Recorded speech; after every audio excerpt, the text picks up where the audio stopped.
किसी भी पॉइंट के बाद टॉप लिखो तो वही है।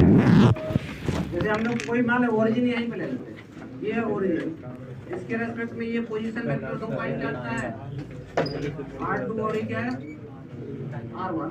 इस पे जो फोर्स लगा था इधर लगा था F1 equal to Q into E, F2 का वैल्यू इधर था माइनस Q इंटू E।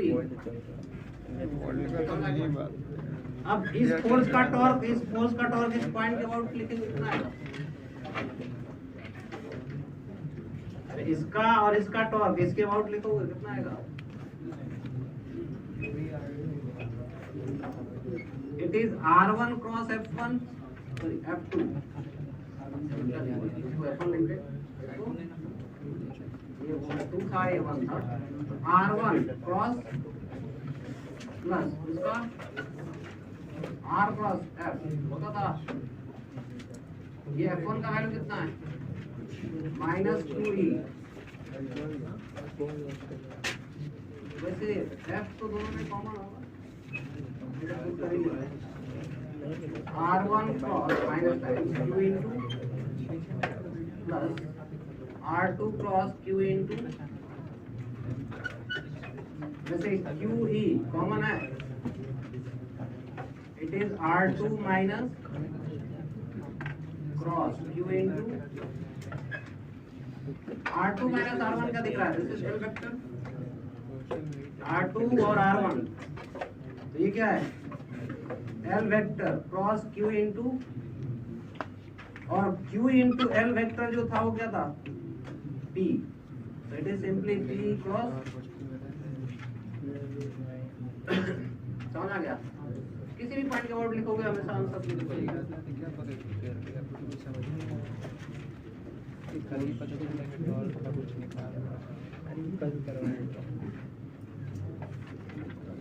खैर कहाँ तक पढ़े थे हम लोग?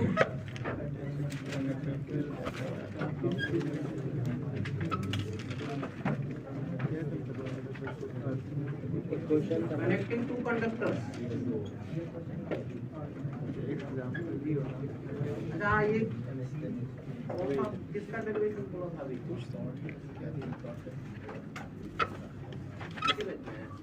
तो कुछ किसका बोल रहे थे? अच्छा पोटेंशियल एनर्जी का हॉलो स्फीयर सॉलिड स्फीयर का। चलो देख लो जल्दी से सब लोग। ये पोटेंशियल एनर्जी जो लिख पाया था ना K/Q²/2R हॉलो स्फीयर का सॉलिड स्फीयर का V/5 ये मतलब याद रहना जरूरी है। चलो एक इसका अगर हॉलो स्फीयर का देखें, ये रेडियस R और इस पर हम लोगों का टोटल चार्ज कितना है? क्यू। लेकिन इस चार्ज को इकट्ठा करने में जो वर्क हुआ था वही तो पोटेंशियल निकल आया। एक सिंगल पॉइंट चार्ज नहीं है, there are large number of point charges. अब इन पॉइंट चार्जेस को इकट्ठा किया गया कहां से? इनफाइनाइट से लाकर, इनफाइनाइट से सभी चार्जेस को एक्यूमुलेट करने में जो वर्क हुआ एक्सटर्नल एजेंट का, वही इसके पोटेंशियल एनर्जी में स्टोर हुआ है। मान लेते हैं किसी इंस्टेंट पर इस पे चार्ज क्यू रहा, शुरुआत में जीरो था, इंफिनिटी से चार्ज लाते गए, यहाँ पर हम लोग स्प्रेड करते गए, किसी इंस्टेंट पे इस पे चार्ज कितना हो गया? क्यू। अब इस चार्ज की वजह से इसके हर एक पॉइंट का पोटेंशियल कितना हुआ है? इट इज के क्यू बाई कैपिटल आर। हर एक पॉइंट का पोटेंशियल कितना हो गया? इसके बाद फर्दर डी क्यू और चार्ज लेके आए कहाँ से? इंफिनिटी से डी क्यू चार्ज और लेके आए और इस पूरे सरफेस पर फिर स्प्रेड किया। पूरे सरफेस के हर एक पॉइंट का पोटेंशियल इतना ही है। हम कहेंगे कि इस पूरे डी क्यू को कितने पोटेंशियल पे स्प्रेड किया गया या कितने पोटेंशियल पे रखा गया? के क्यू बाई। तो किसी पॉइंट चार्ज को यहाँ से यहाँ तक अगर v पोटेंशियल तक लाए तो इस पे वर्क डन कितना होता है? q into V. इंफिनिटी से डी क्यू चार्ज को इस पोटेंशियल तक लाने में जो वर्क हुआ further, which is small work done. Small work done by external agent is d into dq. समझ आ गया?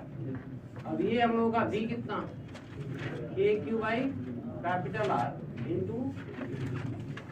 अब इसको लाने में इतना छोटा सा वर्क हुआ था, तो सभी को लाने में छोटा छोटा वर्क हुआ होगा ना। अब इसी टोटल वर्क को क्या कर देंगे? ऐड कर देंगे या इसको इंटीग्रेट कर देंगे, तो टोटल वर्क डन मिल जाएगा। टोटल वर्क डन कितना?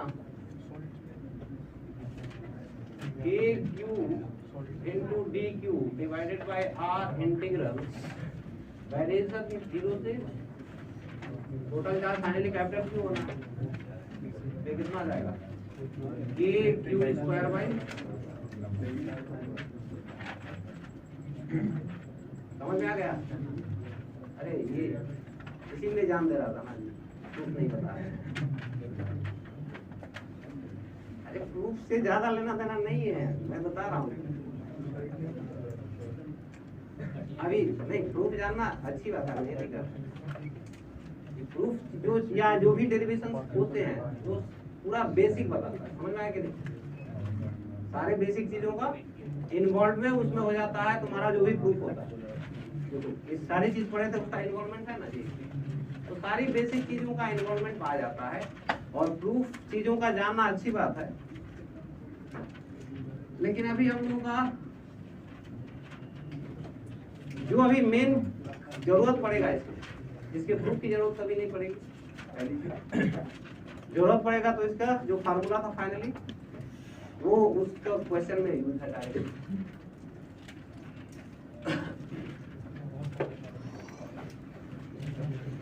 वो प्रूफ वगैरह कहाँ से होता है? जो बेसिक चीजें पढ़ते हैं उसी से होता है, और कहीं से नहीं आता।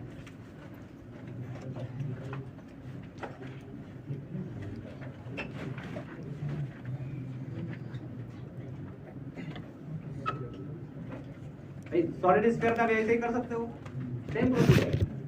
हाँ, लेकिन उसमें क्या है, एक चीज बता दें। अब उसमें पूरा सॉलिड में हम लोग का चार्ज है ना, और मान लें शुरू में चार्ज जीरो था, शुरू में चार्ज जीरो है, हम छोटा छोटा चार्ज ला रहे हैं। तो छोटा छोटा जब चार्ज लेके आएंगे तो सबसे पहला चार्ज कहाँ रखेंगे? सेंटर में। समझे कि नहीं? क्योंकि यहाँ पूरे वॉल्यूम में चार्ज डिस्ट्रीब्यूट है ना, तो सबसे पहला चार्ज हम लोग सेंटर पे रखेंगे और फिर दूसरा चार्ज धीरे धीरे आके इसके ऊपर स्प्रेड करते जाएंगे। साइज इसका क्या होगा? बढ़ता जाएगा। समझ गए?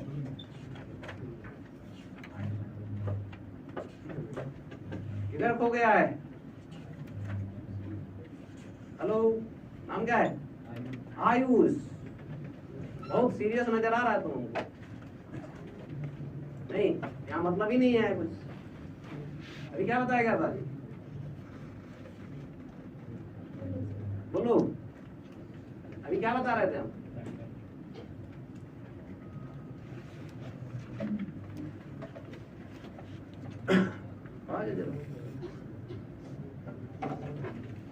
क्या बता रहे थे अभी?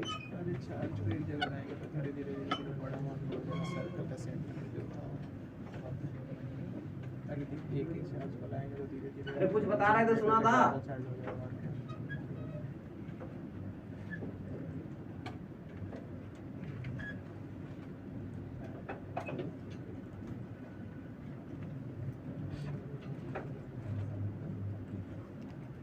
क्या कर रहे थे?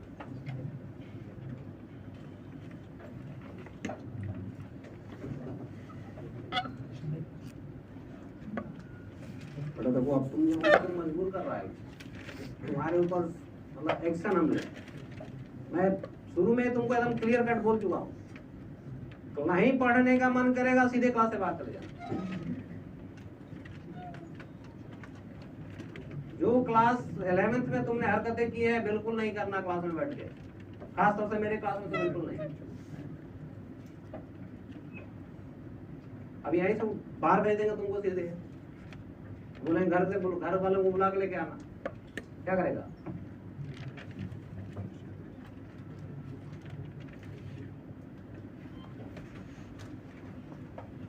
इलेक्ट्रिक फील्ड के फार्मूले याद रखे? इलेक्ट्रिक फील्ड पोटेंशियल बताया गया था। सॉलिड स्टेट के अंदर में इलेक्ट्रिक फील्ड कितना लिखता है? अरे वो तुमने तो बात कर, सॉलिड स्टेट के अंदर इलेक्ट्रिक फील्ड कितना लिखते हो?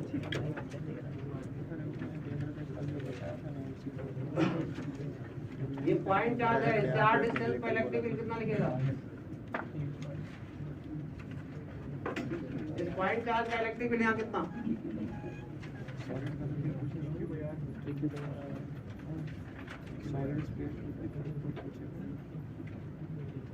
इसके अंदर इलेक्ट्रिक फील्ड पोटेंशियल इसका क्यों बताया हमने वो? अरे पोटेंशियल कितना लिखेगा?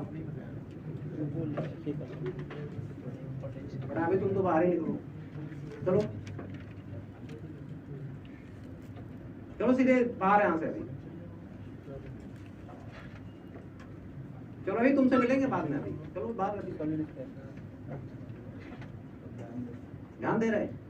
तुमको हमने पूछा ये कब बताया गया था जी? दूसरा या तीसरा क्लास होगा, राइट? सेकेंड या थर्ड क्लास में सबसे पहला जो इलेक्ट्रिक फील्ड का फार्मूला था ये तुमसे मैंने पूछा। स्टार्टिंग के क्लास क्यों नहीं किए थे? लेट ज्वाइन 12th में। तुम डायरेक्ट 12th में एडमिशन लिया है?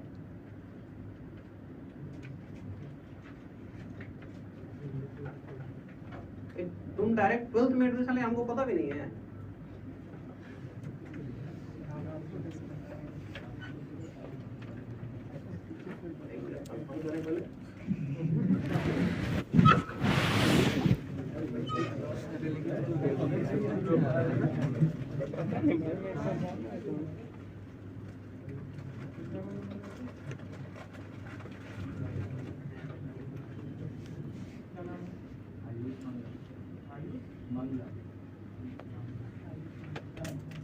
हमको पता भी नहीं है कि कोई नया बच्चा एडमिशन ले क्लास में डायरेक्ट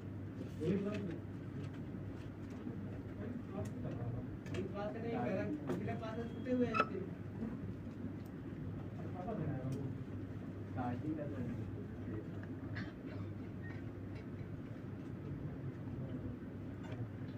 क्लास में जब एडमिशन हुआ तो हमको इन्फॉर्मेशन चाहिए था कि यहाँ पे बच्चा एडमिशन क्लास लिया है।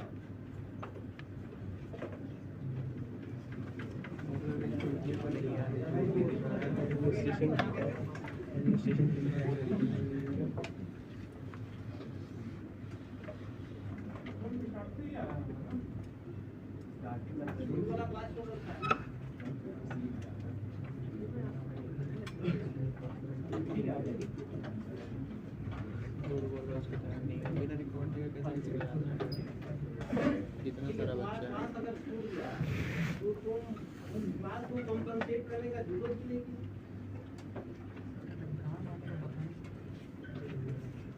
टीचर से मुझे पूछा कि मेरा क्लास छूटा हुआ, हम कैसे करेंगे? नहीं पता था।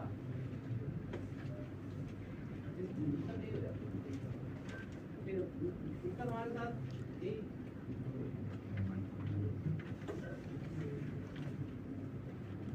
एक्चुअली क्या है ना कि सिस्टम है जो भी ये लोग अपने से लेके एडमिशन हमको पता भी नहीं एडमिशन में नहीं आया। अब बच्चा अगर नया है हम लोग डायरेक्ट प्लेसमेंट तुम्हें एडमिशन पर अगर इन्होंने नहीं लेते डायरेक्ट प्लेसमेंट लेते माइक ऑफ है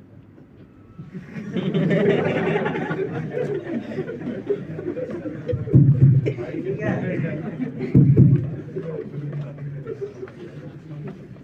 चलो भाई माइक ऑन हो गया ना।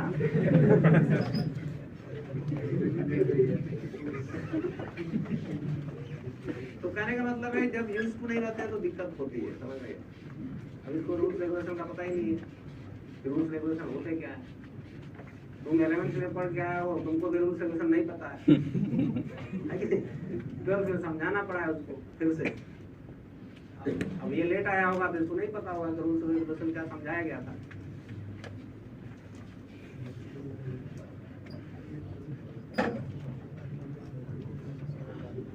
देखो मैं ये नहीं कहता कि मत खेलो, हम तो कहते हैं रोज खेलो। पढ़ने के टाइम पे मत खेलो, पढ़ने के टाइम पे कायदे से पढ़ लो, खेलने के टाइम पे कायदे से खेलो। चलो भाई नेक्स्ट, इसमें हम लोग क्या पढ़ रहे थे? नहीं बाकी सॉलिड स्फीयर का सेम प्रोसीजर है। हालांकि उसमें क्या करेगा, अभी पहले बता रहे थे, धीरे धीरे रेडियस चेंज हो रहा होगा। क्या करेगा इसमें? धीरे धीरे रेडियस चेंज करेगा और 0 रेडियस से लेके कहां तक बनाना है इसको? Capital R radius. तो इसमें वेरिएबल रेडियस बनेगा, लेकिन चार्ज डेंसिटी हर जगह क्या रहेगा?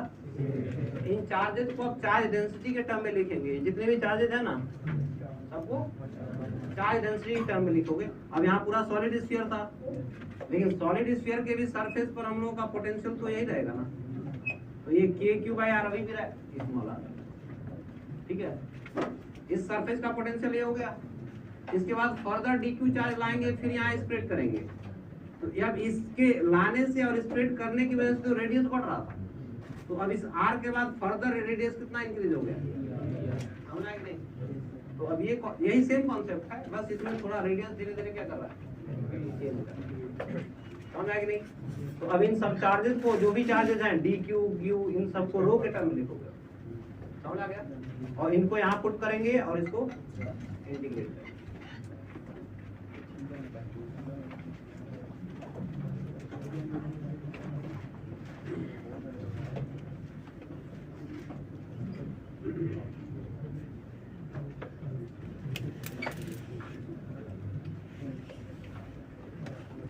हाँ कहाँ तक उसमें हम लोग पढ़े थे? कंडक्टर्स में connecting two conductors. Connecting two conductors में हमने क्या बोला था कि पोटेंशियल फाइनली सेम हो जाता है। चलो इस पे हम लोग क्वेश्चंस देख रहे हैं, राइट? एक क्वेश्चन हुआ था ना, बोला था कि पोटेंशियल और इलेक्ट्रिक फील्ड लिखने के लिए, शायद एक का बताया भी था, एक ही बताया था ना, बाकी का सब लोग लिख लिया था। एक बार क्वेश्चन दिखा दो। अरे बाकी लोग नहीं भी लिखे होंगे और नहीं कराएंगे तो बोलेगा सब कि नहीं कराए थे। तो हमारा अपना जिम्मेदारी जो है वो तो करना पड़ेगा ना।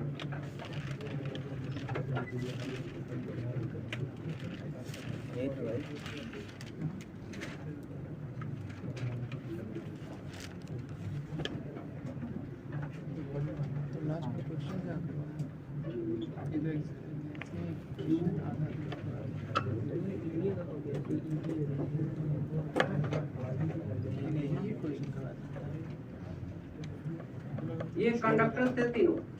अब तीनों कंडक्टर्स में हम लोग को ये चार्जेस दिए गए थे इनको, और इनकी वजह से फिर से इंडक्शन हो जाएगा फाइनली, और इंडक्शन होने के बाद फाइनल इक्विलिब्रियम आएगा। तो फाइनल इक्विलिब्रियम में अगर देखेंगे तो अंदर में चार्ज इस पे 0, क्योंकि इसके अंदर अब कोई चार्ज इंक्लोज नहीं है, तो सामने वाले सरफेस पर हम लोग का कोई इंड्यूस नहीं होगा। अब इसके बाद जितना दिया जाएगा सारा यहाँ पर बाहर चार्ज आ जाएगा, इसके सामने वाले पर उतना ही इंड्यूस होगा, जितना ये अंदर वाले पर उतना ही बाहर वाले पर भी इंड्यूस होगा पॉजिटिव। तो प्लस क्यू इंड्यूस हुआ, ऊपर से कितना दिया गया है, तो टोटल माइनस क्यू हो गया। अब इसके सामने वाले पर इसका अपोजिट प्लस क्यू इंड्यूस हुआ, इतना ही अपोजिट यहाँ इंड्यूस होगा, minus Q plus 3q, it is 2q। So this is the final charges on each surface. अब इसमें 3 पॉइंट दिए गए थे, यहाँ था ना, ए बी और इन सब के distances are R A R B R बोल रहे थे। ये है आर सी, ये है आर बी और ये है आर। ठीक, ए का शायद लिखा था क्या, इलेक्ट्रिक के लिए पोटेंशियल हो गया था। बी के लिए अगर देखें तो बी पर इलेक्ट्रिक फील्ड, अब बी इन दोनों के बाहर होगा, इन दोनों के बाहर मतलब कितने सरफेसेस, 4, 1 2 3 4 5 6 सरफेसेस है ना, तो 6 हॉलो स्फीयर के बाहर हुआ ये, 2 हॉलो स्फीयर, तो इन दोनों हॉलो स्फीयर का फील्ड क्या हो गया, 0, क्योंकि हॉलो स्फीयर का फील्ड अंदर में हमेशा क्या होता है, तो इसकी वजह से भी 0 और इसकी वजह से भी 0। हॉलो स्फीयर के बाहर जो फील्ड होता है वो KQ/R², इसकी वजह से ये बाहर कितने डिस्टेंस पर है सेंटर से, RB, इसकी वजह से भी बाहर है कितने डिस्टेंस पर, RB, इसकी वजह से भी, ये दोनों सेम चार्जेस हैं, समझ आ गई क्या, तीनों चार्जेस के लिए डिस्टेंस RB ही है, समझ आ गई, सबका इलेक्ट्रिक फील्ड। अब इन दोनों का इलेक्ट्रिक फील्ड नेगेटिव में है तो ये इनवर्ट डायरेक्शन में, और ये पॉजिटिव है तो आउटवर्ड डायरेक्शन में, समझ आ गया सबको। नेट फील्ड हम लोग अगर लिखेंगे E at B, it is KQ divided by minus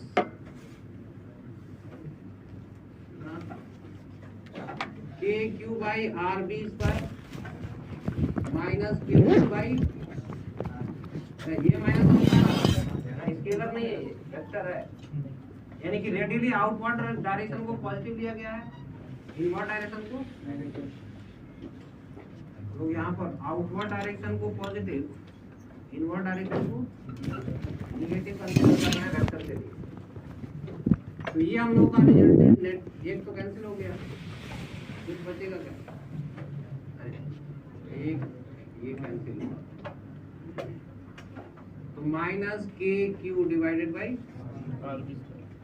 अब ये माइनस साइन बता रहा है कि इनवर्ट डायरेक्शन में net field R²। Potential at B is, अब देखो हॉलो स्फीयर के अंदर, ये अभी 4 के तो बाहर ही था, इन दोनों के अंदर था, अंदर में हॉलो स्फीयर के अंदर पोटेंशियल कांस्टेंट रहता है, इसका सरफेस पर जितना होगा उतना ही अंदर में हर एक पॉइंट पर कंट्रीब्यूट होगा, इसका सरफेस पर जितना होगा उतना ही अंदर में हर एक पॉइंट पर कंट्रीब्यूट होगा, समझ आ गया। इसका पोटेंशियल सरफेस का कितना, KQ/RC, सॉरी KQ/C, KQ/C, इसका भी 2KQ/C, समझ आ गया। तो दोनों का अगर मिला दे 3KQ/C हो गया। तो इस पॉइंट पर इनकी वजह से जो पोटेंशियल कंट्रीब्यूट किया गया वो कितना, समझ में आ गया। इसके बाहर है, इस वाले चार्ज के बाहर है, तो इसका पोटेंशियल माइनस KQ/RB, इस वाले के लिए भी बाहर हुआ माइनस KQ/RB, इस वाले के लिए भी बाहर है, सेंटर से डिस्टेंस अभी भी RB, KQ/RB, ये समझ आ गया सबको। पोटेंशियल के लिए अंदर से ही हम लोग आते हैं अगर, तो KQ/RB, K minus Q/RB, K minus Q/RB plus KQ/C plus 2KQ/, सभी चार्जेस का इंडिविजुअल लिख दिया हमने, एक ये कैंसिल हो गया, तो ये हो गया KQ minus 1/RB plus 3/, this is potential. अब C पॉइंट के लिए अगर देखें तो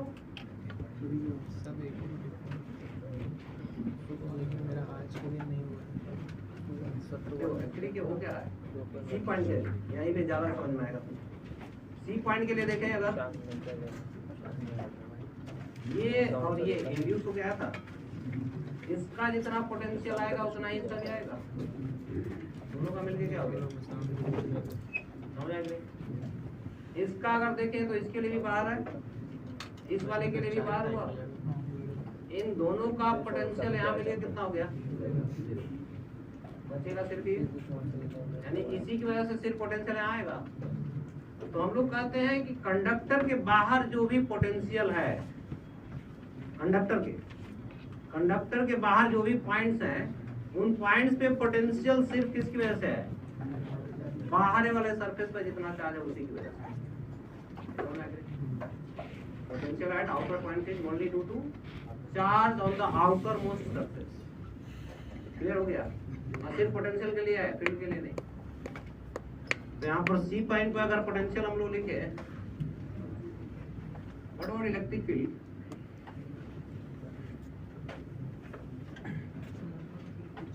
भाई सबके लिए बाहर ही है और सबका डिस्टेंस कितना है, आर सी। ये प्लस और माइनस हो गया,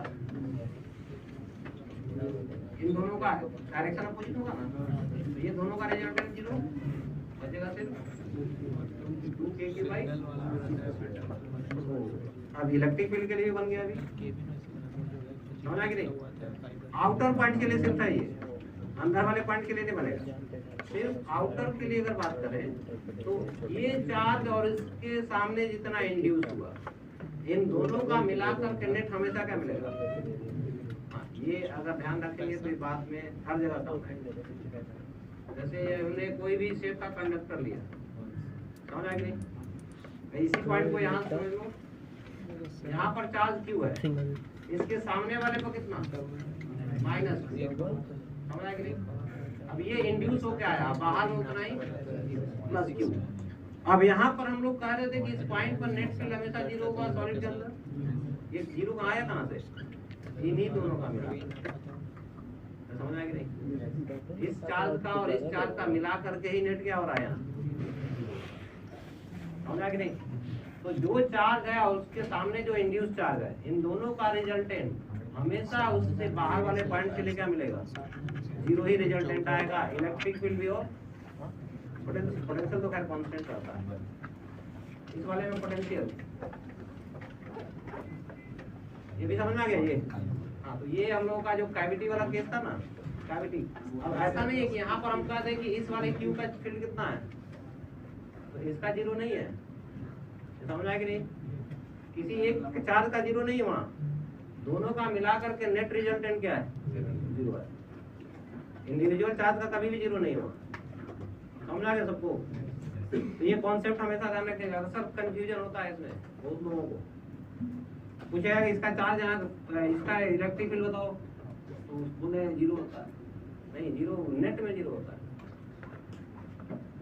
अभी इसका चार्ज, ये पॉइंट चार्ज है ना, इसका फील्ड यहाँ लिखना होगा तो इसका डिस्टेंस ही तो चाहिए हमको। पॉइंट चार्ज का अगर फील्ड लिखना होगा तो क्या चाहिए, सिर्फ डिस्टेंस चाहिए। और ये अगर मान लो स्फेरिकल है, ठीक है, और सेंटर पे अगर चार्ज है तो हर जगह यूनिफॉर्म डिस्ट्रीब्यूशन होगा। ये अब यूनिफॉर्म अगर डिस्ट्रीब्यूशन हो गया तो ये हम लोग का हो गया हॉलो सरफेस। हॉलो सरफेस के बाहर भी फील्ड हम लोगों का पॉइंट चार्ज ऐसा ही होता है। तो ये हम लोग का पॉइंट चार्ज ऐसा ही बिहेव करेगा अगर स्फेरिकल हुआ तो। सी पॉइंट के लिए इलेक्ट्रिक फील्ड कितना, हम पहले पॉइंट लिख देते हैं, KQ/- KQ/RC² plus minus KQ/+ KQ/RC² plus 2KQ/, single वाला और ये सारा कैंसिल हो गया, इट इज 2KQ/, और potential at C is KQ/RC, K minus Q/RC, K minus Q/RC, K KQ/RC 2KQ/, वैसे भी ये सारे टर्म फिर कैंसिल हो रहे हैं, तो इट इज सिंपली 2KQ/। ये था रिमेनिंग पॉइंट्स के लिए इलेक्ट्रिक फील्ड और पोटेंशियल। क्योंकि सारे क्वेश्चन इस तरह के क्वेश्चन जब भी आएंगे इनकी शुरुआत हमेशा ऐसे ही होगी, कंडक्टर से कैसे।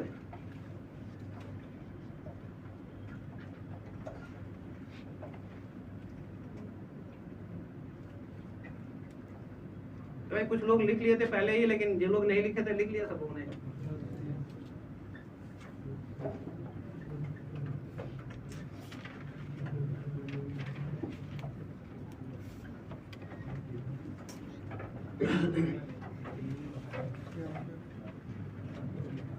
टू कंडक्टर्स, अब लोग कनेक्टिंग बाय या कंडक्टिंग वायर ये पढ़े थे।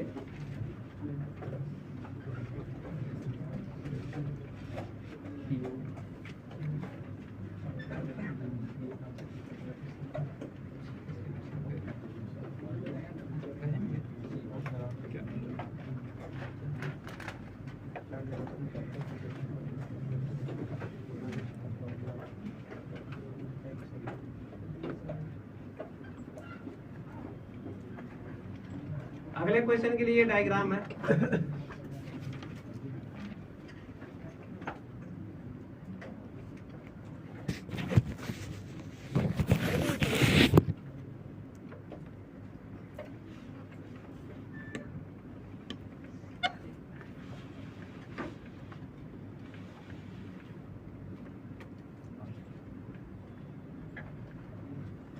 क्वेश्चन नोट करेंगे।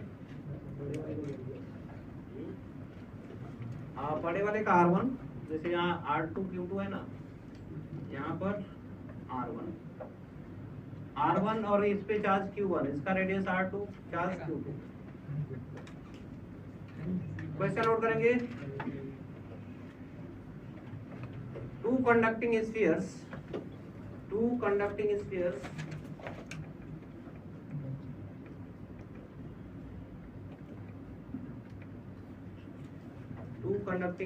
having charges Q1 and Q2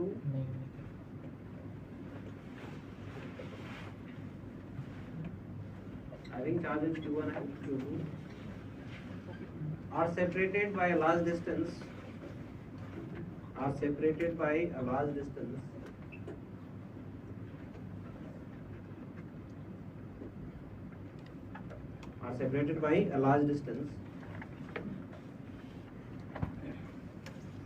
Now they are connected by a conducting wire. Now they are connected by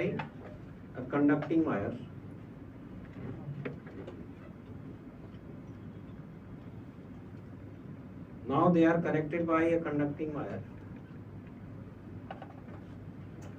Find the final charges on the two spheres. Find the final charges on the two spheres.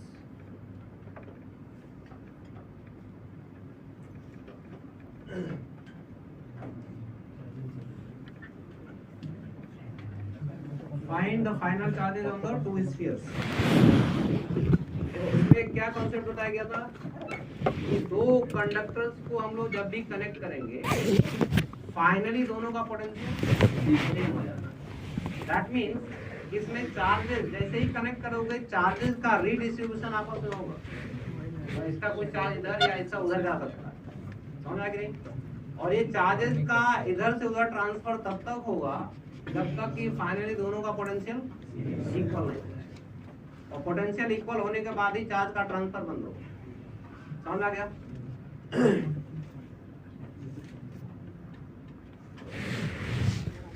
ये मान लेते हैं। अच्छा, यहाँ large separation क्यों बोला गया है? इंडक्शन ना हो, क्योंकि पास में रहेगा एक चार्ज कंडक्टर के, इंडक्शन हो जाएगा ना। इंडक्शन ना हो इसलिए बोला गया क्या, लार्ज सेपरेशन। अब इंडक्शन अगर ना ही होगा तो इस पर जो चार्ज का डिस्ट्रीब्यूशन यूनिफॉर्म ही रहेगा, समझ गए। फाइनली इन सबका चार्जेस सॉलिड कंडक्टर हो या होलो कंडक्टर, चार्ज हमेशा सरफेस पर ही रहेगा, क्योंकि अंदर में कभी भी चार्ज एक्साइट नहीं करता, बताया गया। तो ये हम लोग का R1। मान लिया कि इसमें Q1 डैश हो गया और उस पर Q2 डैश फाइनली, तो इसका पोटेंशियल कितना R1 V is K Q1 dash divided by, और इसका K Q2 dash divided by ये V2 डैश, और ये है V1 डैश। लेकिन फाइनली दोनों का ये पोटेंशियल क्या है, equal, since V1 dash equal to V2 dash, इसका मतलब K Q1 dash by R1 equal to K Q2 dash by R2। तो यहाँ से हमको एक इक्वेशन मिला, Q1 dash by R1 equal to Q2 dash by, ये हम लोग को दिस इज फर्स्ट इक्वेशन। हमको पूछा गया था क्या, फाइनल चार्जेस कितने कितने, यानी Q1 डैश और Q2 डैश का वैल्यू ही बताना। एक इक्वेशन तो मिला, दूसरा इक्वेशन तो दो अननोन है ना, और दो अननोन को इंडिविजुअली सॉल्व होने के लिए दो इक्वेशन चाहिए। दूसरा इक्वेशन कहाँ से, हाँ, दोनों का मिला करके टोटल चार्ज अभी भी उतना ही रहेगा, क्योंकि चार्ज तो कहीं जाएगा नहीं ना। इनिशियली इन दोनों का मिला के जितना चार्ज है, फाइनली दोनों का मिला करके उतना ही रहेगा। यानी कि चार्ज कंजर्वेशन जो अभी प्रॉपर्टीज हम लोग पढ़े थे, वो प्रॉपर्टी भी यहाँ लगेगा कि नहीं लगेगा। तो बाई चार्ज कंजर्वेशन क्या मिला, by charge conservation Q1 dash plus Q2 dash equal to and Q1 dash plus Q2 dash equal to Q1 plus Q2, this is second equation. अब इन्हीं दोनों इक्वेशन को सॉल्व कर देना हमको, Q1 डैश Q2 डैश का value,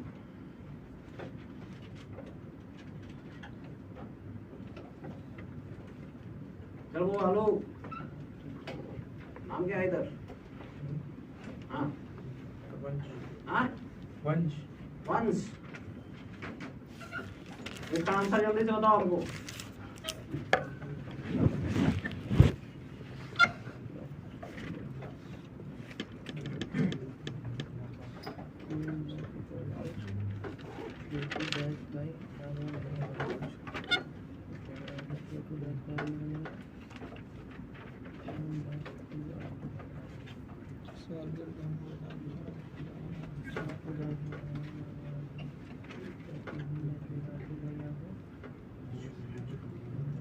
R1 और R2, Q1 dash और Q2 डैश का वैल्यू यहाँ से कितना मिला, अरे उनको बताने दो।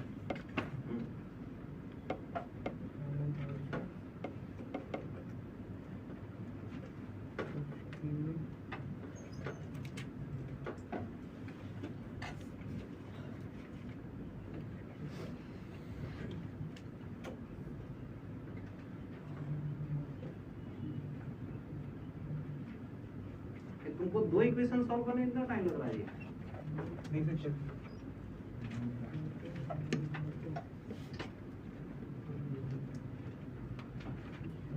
सिर्फ हाथ उठाएंगे, कितने लोग सॉल्व कर लिए, ये बहुत कम सॉल्व किया जी।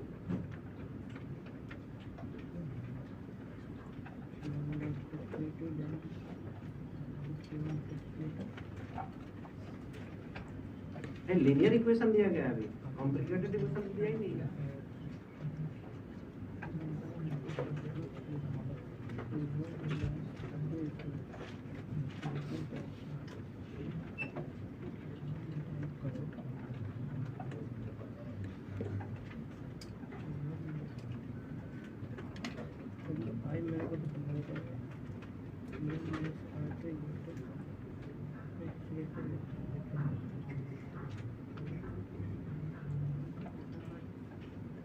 चलो वो वंश, तुमने कैलकुलेट किया कि नहीं किया, चेक कर, कर रहे हैं मतलब अभी टाइम लग गया इतना सारा, दैट मीन्स अभी समझ में नहीं आ रहा है कैसे होगा, क्योंकि ये सब इक्वेशन में तो टाइम ही नहीं लगना चाहिए। अब इसमें अगर टाइम लग गया तो फिर बाकी इक्वेशंस में क्या होगा?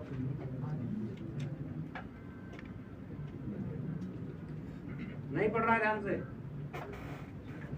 चल भाई इधर ध्यान दो। अभी हमने क्या बोला, दो इक्वेशन दिया गया है, दो अननोन है Q1 प्लस Q2। अब दोनों में से करना क्या है, किसी एक का वैल्यू दूसरे के टर्म में पुट कर लो। तो यहाँ से Q1 डैश और Q2 डैश का वैल्यू से पुट किया जा सकता है ना। तो इसमें से हम लोगों के पास Q1 dash plus Q2 dash का value in terms of Q1 dash कितना है? It is R2 by R1 times and this is Q1 plus Q2। Q1 dash common हो गया, 1 plus R2 by and this is Q1 plus Q2। यहाँ से Q1 dash का value Q1 plus Q2 times R1 divided by R1 plus R2 आएगा। इसी तरीके से अगर हम लोग कहेंगे तो Q2 डैश का वैल्यू, वैसे ये अभी रखा था हमने Q2 डैश का ही वैल्यू ना। Q2 डैश का वैल्यू कितना है जी? R2 by R1 times Q1 dash. ये अगर यहाँ पुट करेंगे तो R1 कैंसिल होगा। It is Q1 plus Q2 into R2 divided by R1 plus R1। अब इन सब इक्वेशन में अगर टाइम लगा होगा तो फिर क्या करोगे जी? दैट मीन्स कि पढ़ाई बिल्कुल अच्छी नहीं है, चल ही नहीं रही वो, अभी सोई हुए है।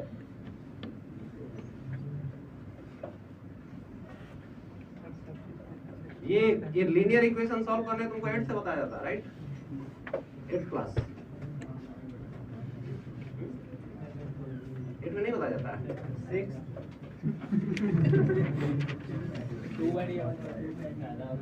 यहाँ कौन सा 5 वेरिएबल तुमको दिए?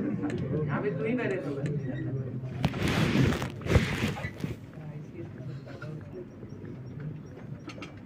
8, 9, 10, 11, 12 में आ गए।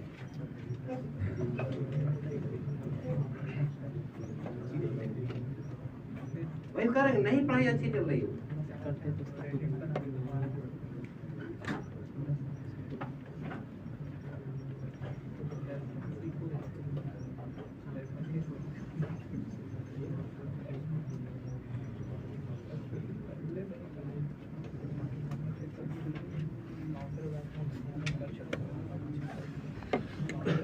नेक्स्ट क्वेश्चन ने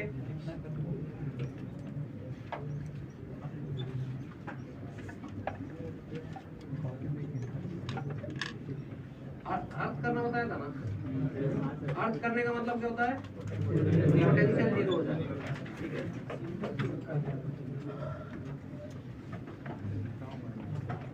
तो ज्यादा कॉम्प्लिकेटेड नहीं है, ये सिंपल सा ही है।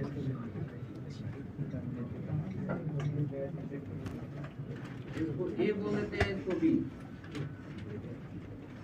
And this is given charge of Q1 and this is given charge most general case consider करें हम लोग। इसको Q1 चार्ज दिया गया है, इसको Q2 चार्ज, दो कंडक्टिंग होलो स्फीयर, या इसको हम लोग सॉलिड स्फीयर भी मान सकते हैं।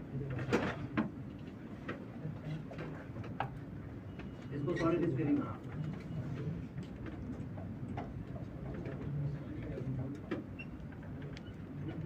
क्वेश्चन नोट करेंगे।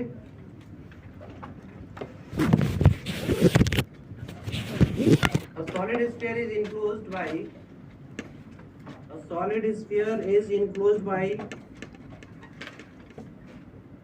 a solid sphere is enclosed by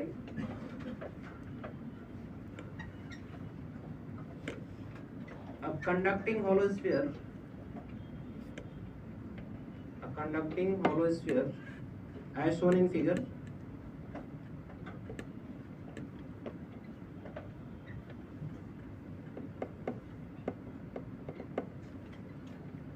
As shown in figure, Q1 and Q2 are the given charges. Q1 and Q2 are the given charges to the conductors.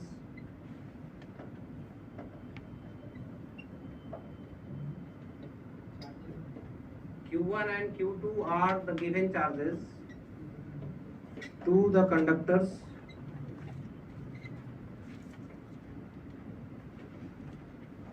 find final charges on each surface. Find final charge on each surface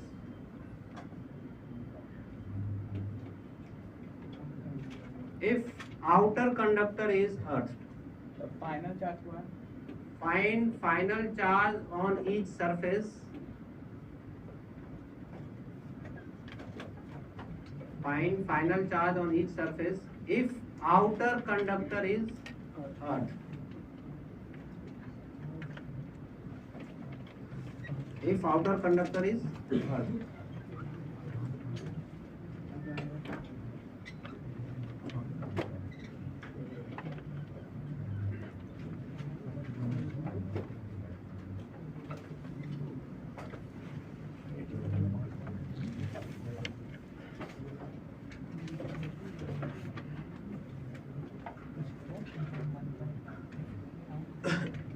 इधर आने आप लोग, ये हम लोगों का 2 conductor था, इस पे चार्ज कितना था Q1, इसको दिया गया था Q2, ये गिवन चार्ज है ना। अब ये इंडक्शन भी होगा इनका, इंडक्शन अगर होने की वजह से देखेंगे इसके अंदर में कोई चार्ज नहीं है, वैसे भी सॉलिड था ना, अंदर में तो चार्ज आएगा भी नहीं, तो ये सारा का सारा चार्ज आउटर सरफेस पर है, सामने वाले को इंड्यूस हुआ Q1 माइनस है और बाहर वाले को उतना ही प्लस, ऊपर से एक्स्ट्रा दिया हुआ है तो Q1 प्लस Q2 हो गया। ये अभी बिना अर्थ किया हुआ है चार्ज डिस्ट्रीब्यूशन फाइनली। अब इसमें जब हम अर्थ करेंगे इस आउटर सरफेस को, तो हम लोग कहेंगे कि इसका कुछ चार्ज इधर से उधर मूव कर सकता है, होगा ना जी। इस वाले का क्या होगा, क्योंकि अर्थ भी तो कंडक्टर ही है। अब बाहर वाले को जब कनेक्ट करेंगे तो इसका कुछ चार्ज इधर से उधर मूव करेगा, समझ आ गई? तो हम लोग कहेंगे कि इसका चार्ज उधर से उधर मूव कर गया। अब ये फाइनली कितना होगा, अब फाइनली कुछ इस तरह से ही ये होगा कि इसका पोटेंशियल फाइनली क्या हो जाए, 0 हो जाए, क्योंकि अर्थ का पोटेंशियल क्या है 0। तो इस पर चार्ज का मूवमेंट जो भी हुआ उसकी वजह से फाइनल चार्ज इस पे उतना ही आएगा, जिसकी वजह से इसका पोटेंशियल क्या हो जाएगा 0। ये समझ आ गया सबको? तो इसमें अर्थिंग के बाद हम लोगों का मान लेते हैं चार्ज। अच्छा, इसमें से अर्थिंग के बाद चार्ज कौन सा बदलने वाला है, Q1 और माइनस Q1 और Q1 plus Q2, only Q1 plus Q2। समझ आया कि नहीं? ये शायद याद होगा कि अर्थिंग सॉरी ये चार्जिंग बाय इंडक्शन कराया गया था। इसमें जब हम लोग बॉडी को अर्थ किए थे तो यहाँ का चार्ज चेंज नहीं हुआ था, यहाँ का डिसअपीयर हुआ था, याद है? तो ये जो चार्ज था इंड्यूस होके आया था किसकी वजह से, इसकी वजह से, समझ आ गई नहीं?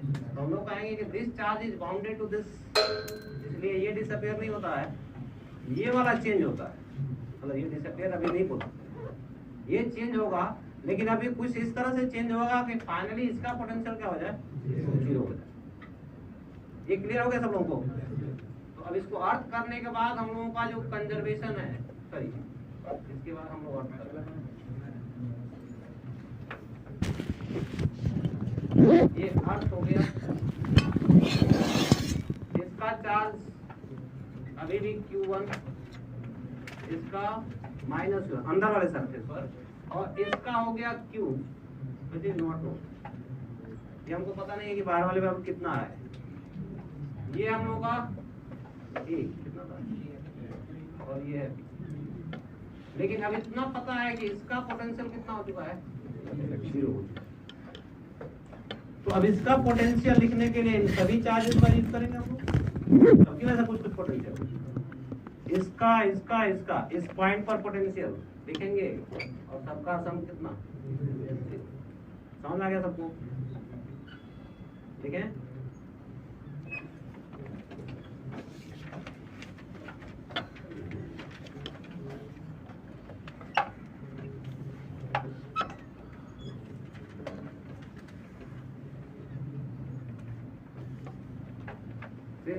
V of outer equal to 0,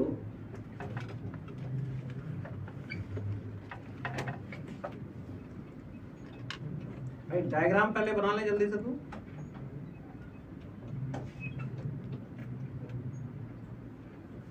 तो सबसे अंदर वाले की वजह से बाहर वाले पर पोटेंशियल कितना लिखेंगे?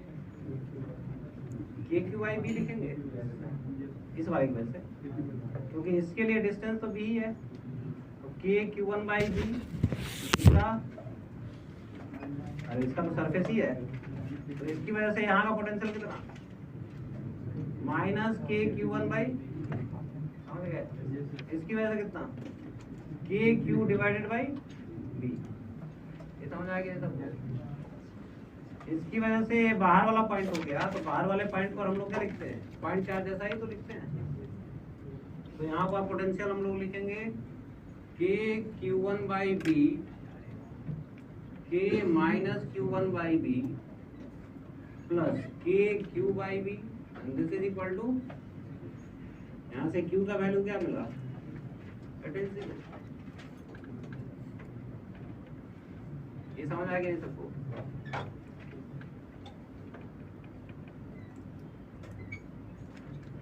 तो बाहर वाले का हम लोगों का सबसे बाहर वाला जो सरफेस दिख रहा था उस पर चार्ज क्या हो गया?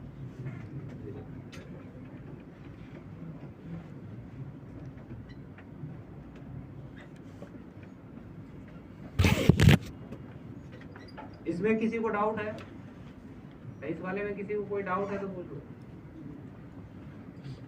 कोई डाउट नहीं? कॉन्सेप्ट समझ में आ गया? इसी क्वेश्चन में मान ले अगर बोल दे कि अंदर वाले को अर्थ कर दिया तू,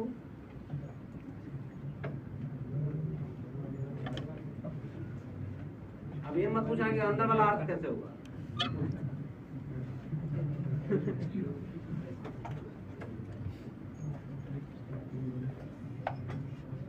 देखो ये तुम्हारा प्रॉब्लम नहीं है कि अर्थ कैसे होगा। अब बोला गया है कि होगा तो होगा, अब तुम वही मान के बनाओ, समझ गए? क्वेश्चन को क्वेश्चन की तरह ठीक करो।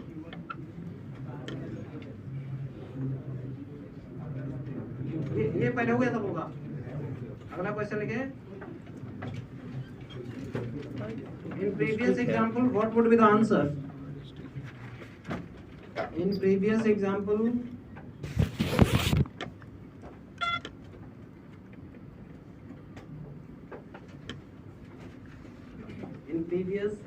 what would be the answer if inner conductor is earth? If inner conductor is earth,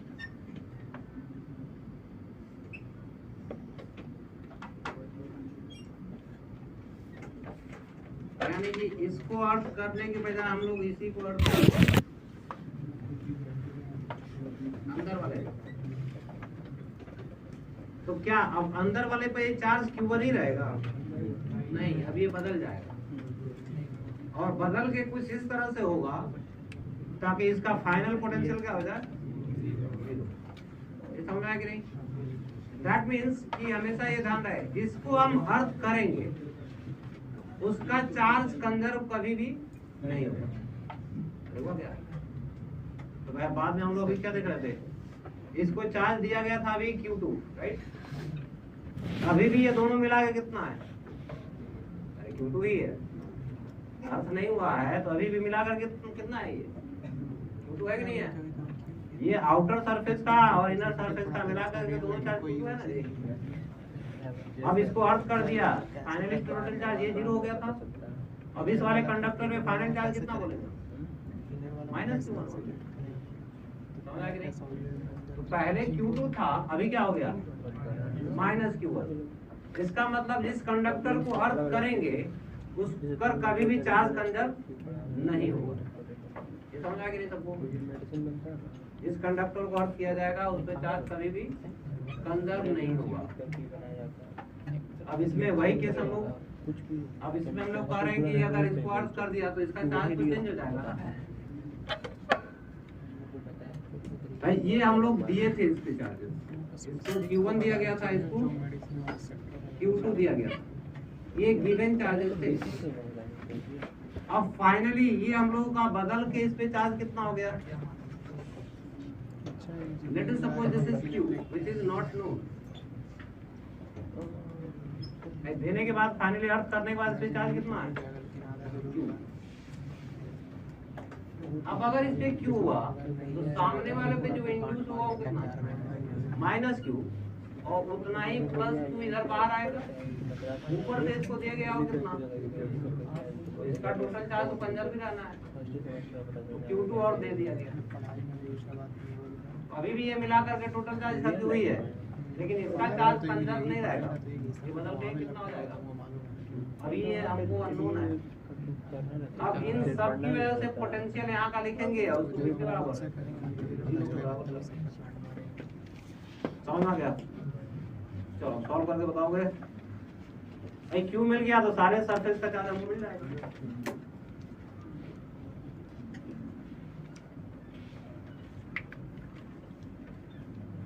ये वाला गिवन था, this is given charge, this is given charge.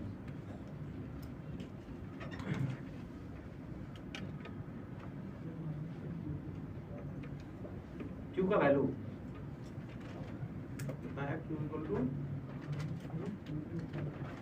Q2 minus K A by B times Q2 बोल दो।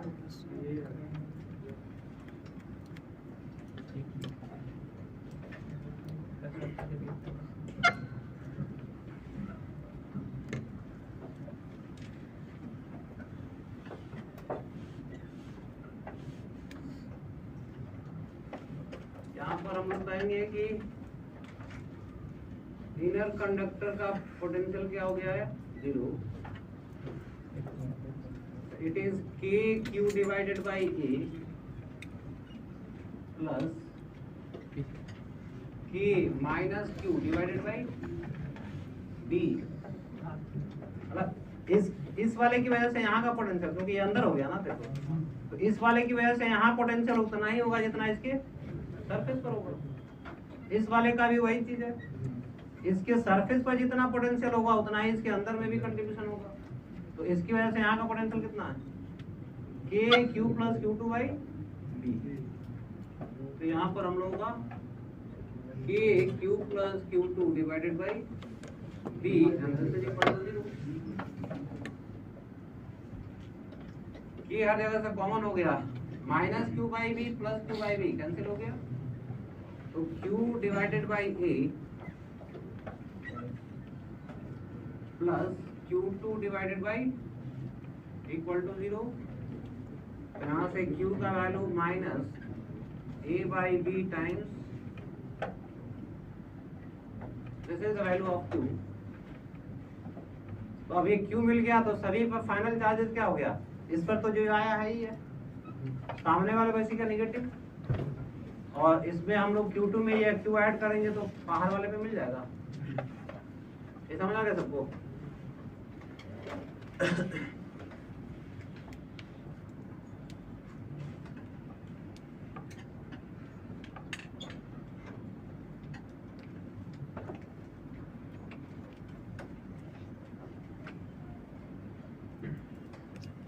मान लो इसी में बोल देता कि अंदर वाले को बाहर वाले को आपस में कनेक्ट कर जी, दो कंडक्टर का कनेक्शन आपस हुआ ना जी, तब उसमें पूछेगा फाइनल चार्जेस सब पे क्या है?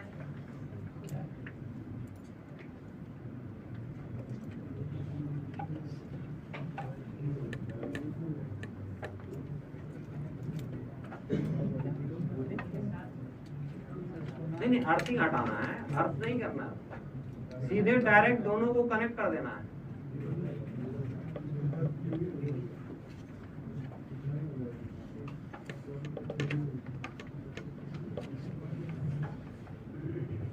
ये अभी हम लोग डायरेक्ट क्या करना है? कंडक्टिंग वायर से कनेक्ट कर दिया। तब पूछेगा इसको गिवन चार्जेस पहले ये थे ना, इसकी वजह से इसमें जो भी फाइनल ये इंडक्शन हो गए कुछ चार्जेस आए थे, अब उसके बाद इन दोनों को कनेक्ट कर दिया गया आपस में, तब फाइनल चार्जेस हर एक सरफेस का कितना आएगा ये पूछा जाएगा। तो फिर वही प्रोसीजर है कि नहीं? लेकिन अब दोनों का पोटेंशियल फाइनली क्या होना है, तो सभी चार्जेस की वजह से दोनों का पोटेंशियल लिखेंगे पहले और दोनों क्या कर देंगे, इक्वेट कर देंगे। समझ आ गया सबको? तो जो कॉन्सेप्ट है बिल्कुल वही अप्लाई करना है।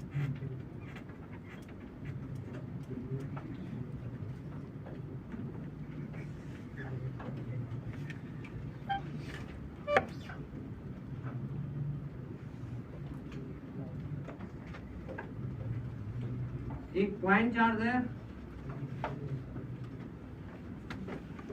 और ये hollow conductor conducting sphere,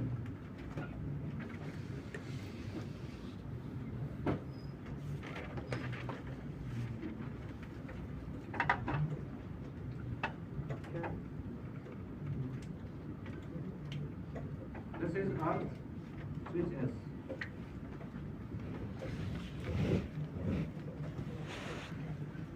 hollow conductor O ये E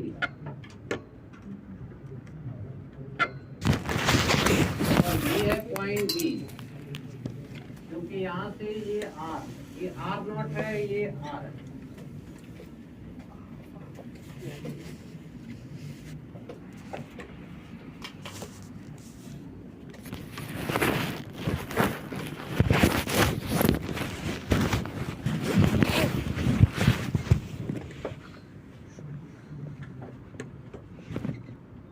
ये डायग्राम है।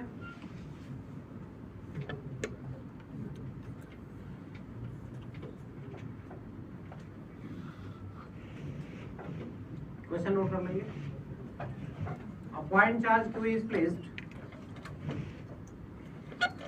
A point charge Q is placed at a distance R naught.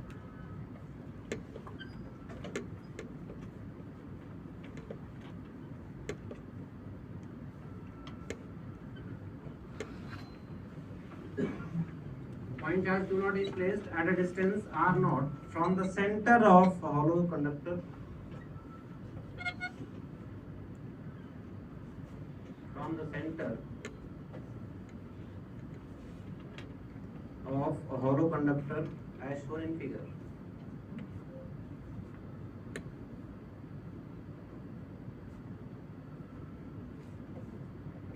Find electric potential at point B. Find electric potential at point B.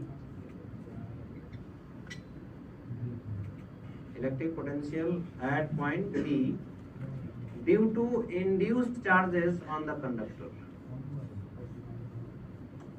Due to induced charges on the conductor.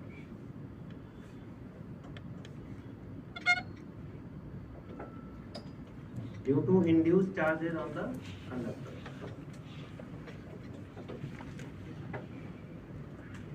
ये हम लोगों का hollow conductor था। यहाँ पर कोई point charge है Q, this distance is R not, ये है B, ये डिस्टेंस था R, ये था A और ये दिस इज सेंटर। भाई हॉलो कंडक्टर है तो इस पर चार्ज इंड्यूस होगा कि नहीं होगा? अब इधर जो चार्ज है वो क्या है, नेगेटिव है कि नहीं, और इधर जो चार्ज है वो it is QI minus times and this one is plus 2I। तो इन्हीं की वजह से B का पोटेंशियल कितना है या B पर पोटेंशियल कितना है ये बताना है। ये समझ आएगी ना सबको? इसकी वजह से ये इंड्यूस चार्जेस है, इन्हीं की वजह से इस पॉइंट B का पोटेंशियल कितना है ये हमको बताना है।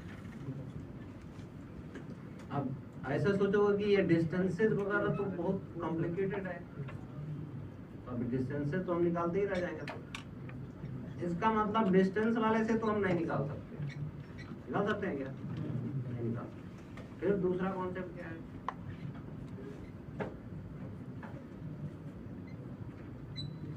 अब ये कंडक्टर है, हम लोग जानते हैं कि कंडक्टर के अंदर में फील्ड हमेशा क्या होगा?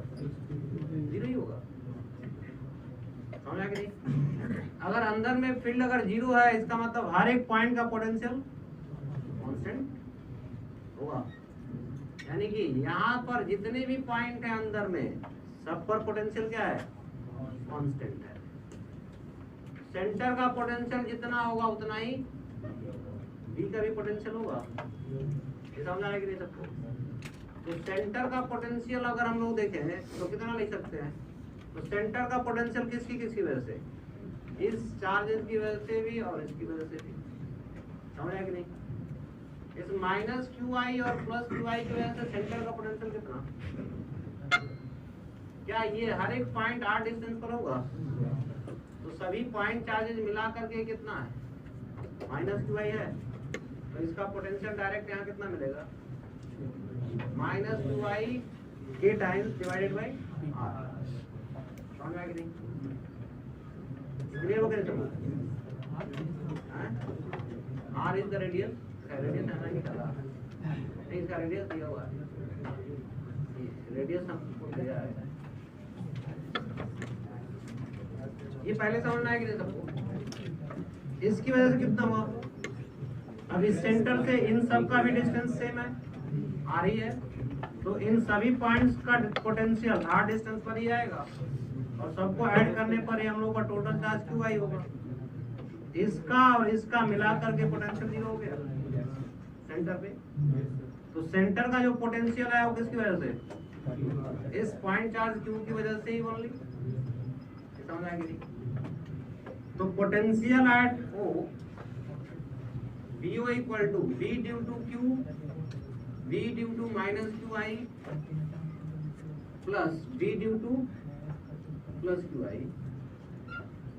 This is KQ divided by R naught, K minus QI by capital R, K plus QI by capital R, and this is simply KQ by R naught. This is potential at the center of the conductor. ये समझ में आ गया क्या सबको? अब आते हैं B का पोटेंशियल। तो B पर पोटेंशियल जो भी होगा इन सभी की वजह से होगा। अरे इसकी वजह से भी है, इसकी वजह से भी है और इसकी वजह से भी है। तो इन तीनों का मिला करके भी कितना होना चाहिए? इस O के बराबर ही होना चाहिए। ये समझ आ गया नहीं? Potential at B। Now potential at B equal to potential due to Q, potential due to minus QI, potential due to plus QI। इन तीनों का मिला करके पोटेंशियल। लेकिन हमसे पूछा गया कि इंड्यूस चार्जेस का पोटेंशियल कितना है ना? इंड्यूस में तो ये दोनों आएंगे। इन दोनों का मिला करके पोटेंशियल कितना है यही हमको बताना है। ये कितना है? ये क्यू बाई आर, आर है ना, बी का distance plus V due to induced charges. समझ आया कि नहीं? इन दोनों को मिला करके क्या बोल दिया हमने? V due to induced charges, it is V B. Since V B equal to V O, this implies that KQ by R plus V due to induced charges equal to KQ by R naught. So potential at B due to induced charges R by R naught, KQ times 1 by R naught minus 1 by R.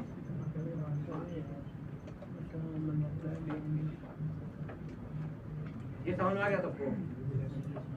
इसमें किसी तरह का doubt किसी को हो रहा है तो पूछ ले।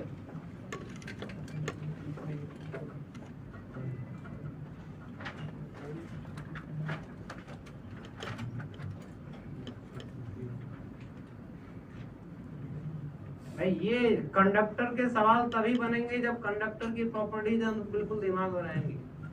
समझ में आया कि नहीं? हाँ, एक भी प्रॉपर्टी मिस करोगे समझ ही नहीं आया करना क्या है।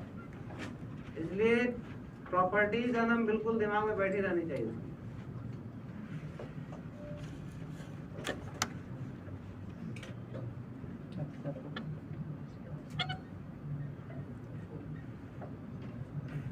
हो गया सब लोग का?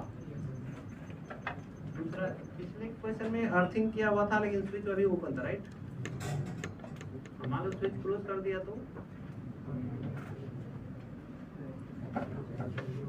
उसका पोटेंशियल जीरो हो जाना है। अब इस पर कुछ चार्ज भी आ जाएगा, समझ आया कि नहीं? तो अब इस पे जो चार्ज आएगा उसकी वजह से बी का पोटेंशियल पूछा जाएगा, समझ गए? तो क्या करना पड़ेगा? अंदर में तो पोटेंशियल अभी भी पोटेंशियल कांस्टेंट ही जाना है, क्लियर हो गया? अंदर का पोटेंशियल अभी भी कांस्टेंट ही रहेगा, और क्योंकि इलेक्ट्रिक फील्ड हमेशा इसके अंदर क्या है? जीरो। हाँ, इलेक्ट्रिक फील्ड इसके अंदर कब आएगा? जब इसके अंदर कोई चार्ज इंक्लूड होगा। कैविटी के अंदर इलेक्ट्रिक फील्ड कब आता है? जब कैविटी के अंदर कोई चार्ज इंक्लूड रहेगा। अगर कैविटी से बाहर चार्ज अगर है तो कैविटी के अंदर कभी कौन आ गया? तो है ये पूरा एक कंडक्टर हॉलो है, तो ये कैविटी की तरफ है और चार्ज कहाँ है? इसके अंदर में नेट फील्ड हमेशा जीरो मिलेगा, जिसकी वजह से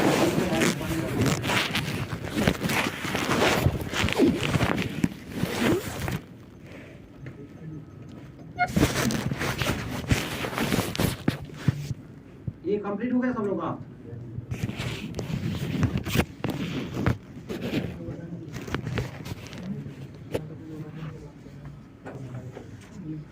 इक्विपोटेंशियल सरफेस बताया गया था,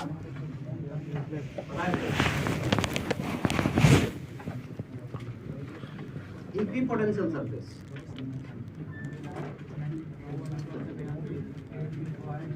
लिखवाए नहीं थे, लिख लोगे।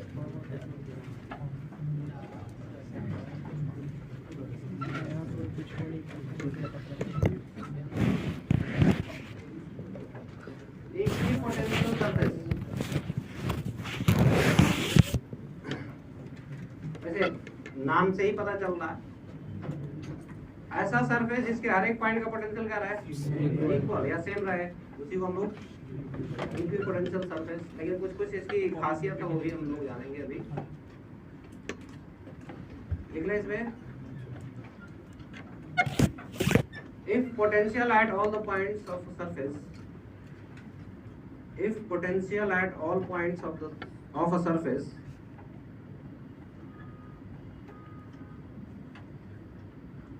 if potential at all points of a surface remains same,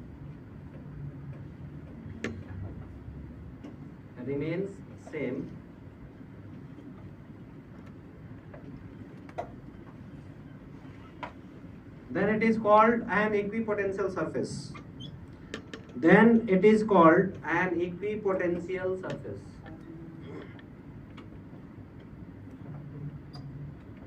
Then it is called an equipotential surface.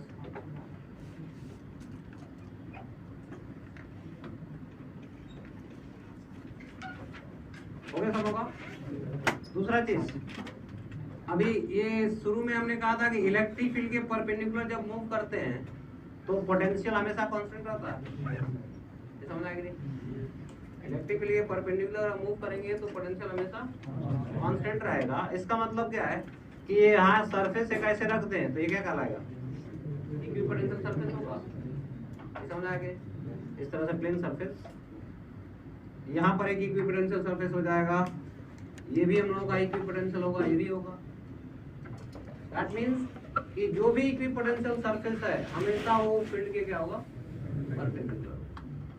Conductor की प्रॉपर्टी में ये लिखा था, फील्ड लाइन जब भी होती हैं कंडक्टर के सरफेस के परपेंडिकुलर रहती हैं, इसलिए हम लोग कहते हैं कि जो सरफेस है कंडक्टर का वो कैसा है? Equipotential surface. ये समझ में आया कि नहीं? यहाँ पर दूसरा पॉइंट आगे लिख लेंगे नेक्स्ट लाइन में।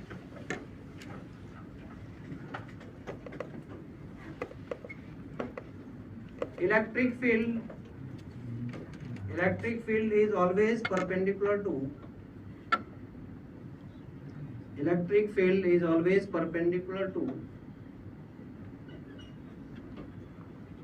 an equipotential surface. Always perpendicular to an equipotential surface. जैसे for uniform field, अगर हम यूनिफॉर्म के लिए लिखे for uniform field, uniform field में हम लोग कहते हैं कि हर जगह मैग्नीट्यूड और डायरेक्शन सेम रहेगा, और ये इस तरह से रिप्रेजेंटेशन हम लोग किए थे यूनिफॉर्म फील्ड का. This is representation of uniform field.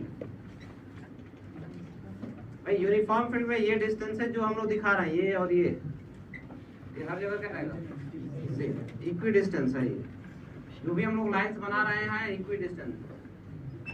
अब इसमें हम लोग का इक्विपोटेंशियल सरफेस जो भी है perpendicular to the line, sorry field, ये है. इसका पोटेंशियल V1, इसका V2, इसका V3. सबसे ज्यादा कौन है, V1. पोटेंशियल घटता है तो इस वाले सरफेस का पोटेंशियल सबसे ज्यादा है, उससे कम ऐसे कम. These are equipotential surfaces.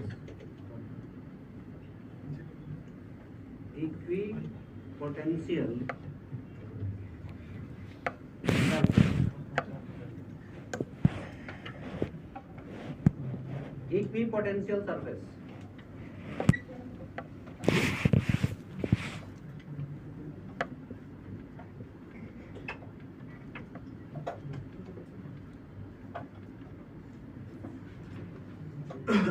हो गया.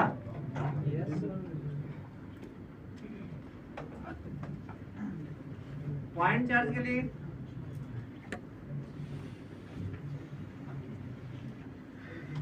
Point charge field, point charge का फील्ड अगर है तो वहां पर इक्विपोटेंशियल सरफेस हम लोग कैसे बना सकते हैं. ये पॉइंट चार्ज है तो फील्ड तो हमेशा रेडियली आउटवर्ड होता है, रेडियली आउटवर्ड डायरेक्शन में ये है फील्ड.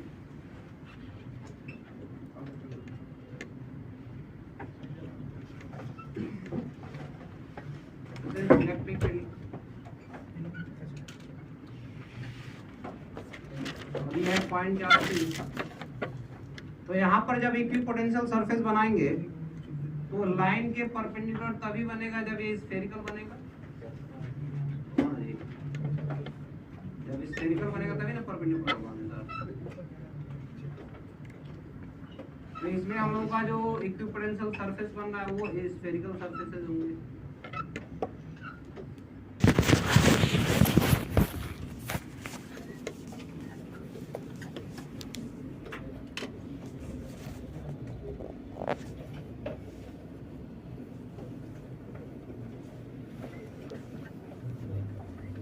ये है इक्विपोटेंशियल सरफेस.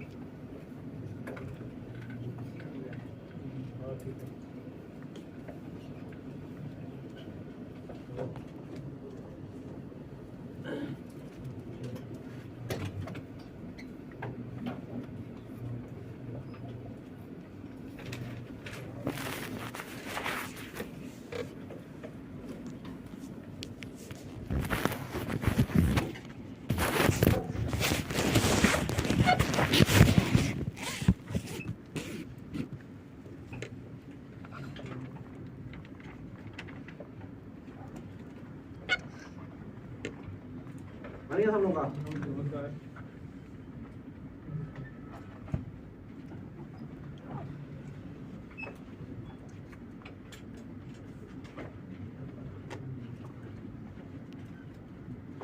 चौधरी बना लिया पीछे लास्ट में. हाँ बन गया तुम्हारा. अरे तुम ही से पूछ रहे हैं कौन सा बना रहा है.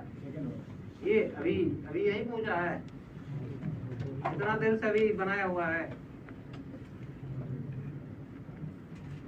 लो पेज में मत चलो।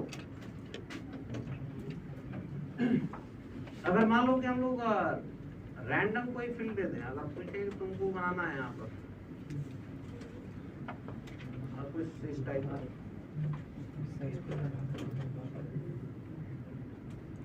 ये जैसे एक कोई इस तरह का कोई पर्टिकुलर, ये हम लोगों का इलेक्ट्रिक फील्ड,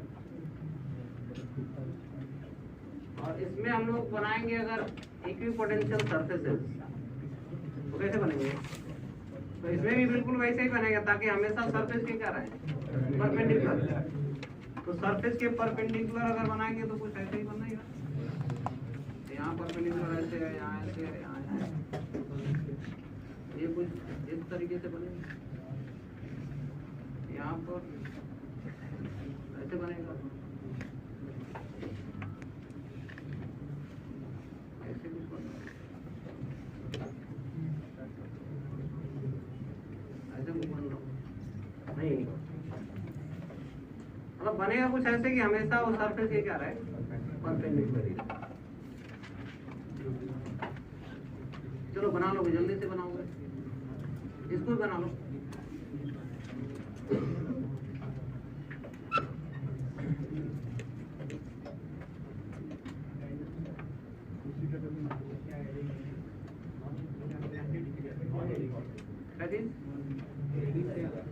अरे नॉन यूनिफॉर्म ही है, ये भी नॉन यूनिफॉर्म ही था, वो कोई रैंडम फील्ड हमने बना दिया।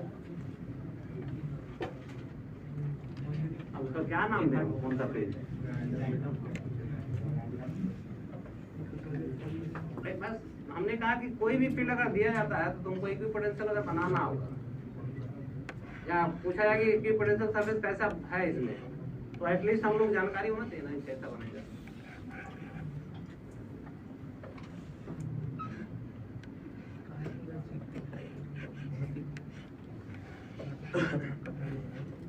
जैसे इनफाइनाइटली लार्ज सिलेंडर या लाइन चार्ज, उस केस में हम लोग कह रहे थे कि इलेक्ट्रिक फील्ड कैसा था, रेडियली आउटवर्ड, था ना जी, हमेशा इस वायर के परपेंडिकुलर या सिलेंडर के परपेंडिकुलर था ना।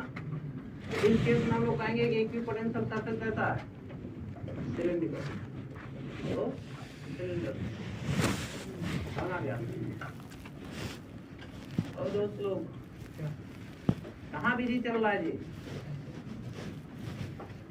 कहीं और बिजी चल रहा है, हमको किधर बता रहे हैं, तो अपने में बिजी। लास्ट में क्या बताया अभी,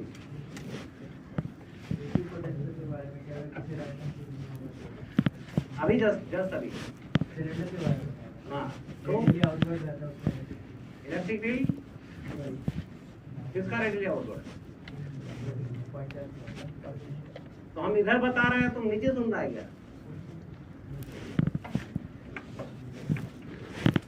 हम बता तो इधर रहे थे, बोल हम इधर रहे हैं, तुम दिख रहा है नीचे सुन रहा है, और तुम भी साथ ही में था। चलो ये तो ठीक है।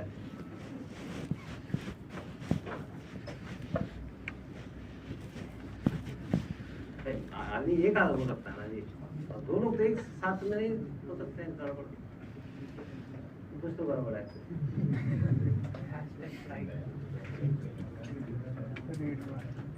चलो दोस्ती इतनी पक्की है कि जब मेरी आंख झपके तो तुम्हारी भी झपके नहीं।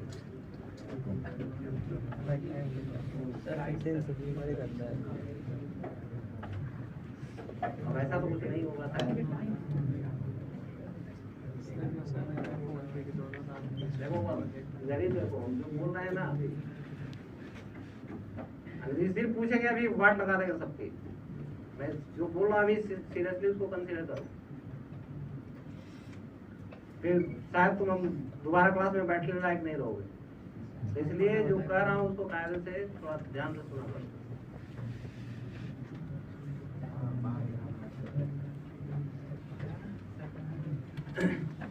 देखो भाई भाई हम सीरियस इतना क्यों होते हैं, तुमसे तरस नहीं आता है, तुम्हारे गार्जियन से हमको ज्यादा तरस है, समझ गए, इसलिए हम ज्यादा मतलब सीरियस नजर आते हैं। तुम पे हमको तरस नहीं है, बिल्कुल नहीं। हाँ, तुम्हारे गार्जियन से हमको तरफ आता है।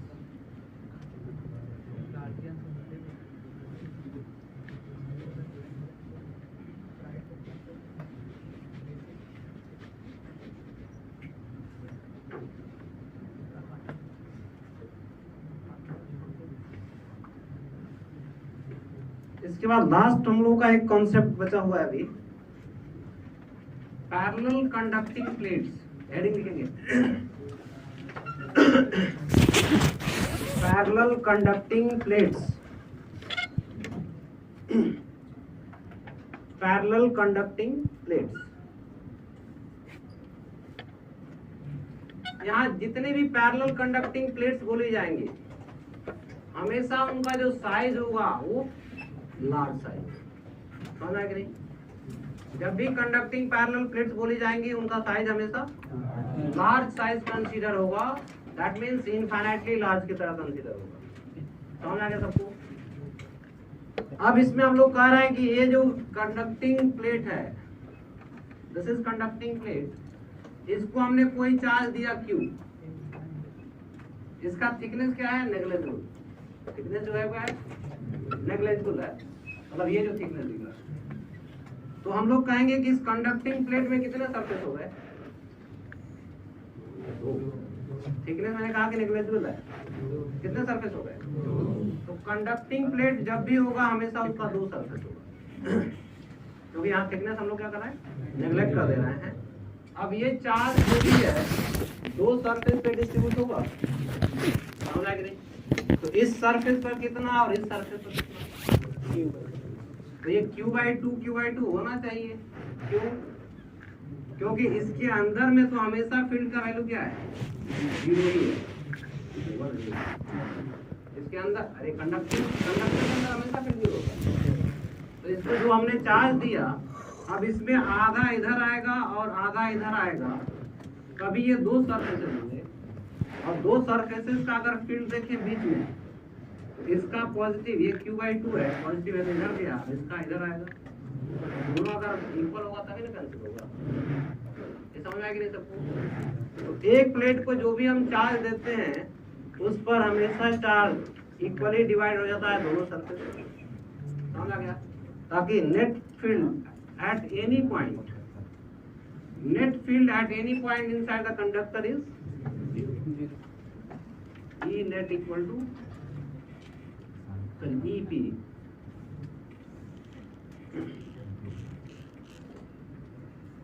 ये हम लोग का चार्ज डिस्ट्रीब्यूशन।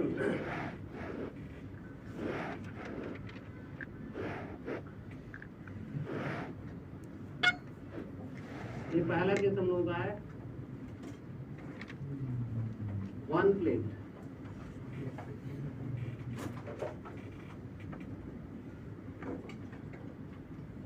चार्ज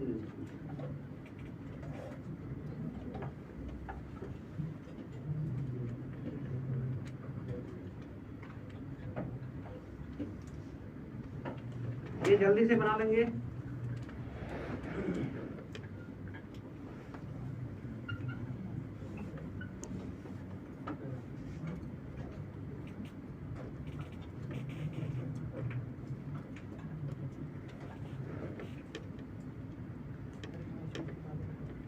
दूसरा,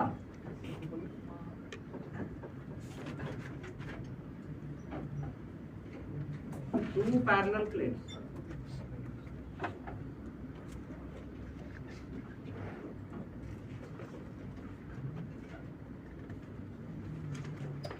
दो पैरेलल प्लेट में अगर हम लोग देखें, ये पैरेलल कंडक्टिंग प्लेट 1 और 2, इसमें भी थिकनेस इनका बहुत कम होता है, भले ही हम इतना सब लोग उनको दिखा रहे हैं। साइज भी इनका क्या है? इनफाइनाइटली लार्ज की तरह कंसीडर होगा। समझा क्या? इसको चार्ज दिया गया है Q1, इसको चार्ज Q2, और एक दूसरे के पास में रखे हुए हैं। तो कंडक्टर होने की वजह से इसमें इंडक्शन भी होगा ना जी। कंडक्टर आसपास में अगर रखे जाएंगे तो उसमें इंडक्शन भी होगा। और इंडक्शन होने का मतलब क्या है? इस सामने वाले पर यहाँ जितना चार्ज होगा, सामने वाले पर उतना ही अपोजिट चार्ज इंड्यूस हो गए, अभी पढ़े थे। यहाँ जितना चार्ज होगा सामने वाले फेस पे उतना ही अपोजिट चार्ज इंड्यूस हो जाएगा। क्लियर हो गया? तो अभी इसमें बताना है कि हर एक सरफेस पे चार्ज कितना आया।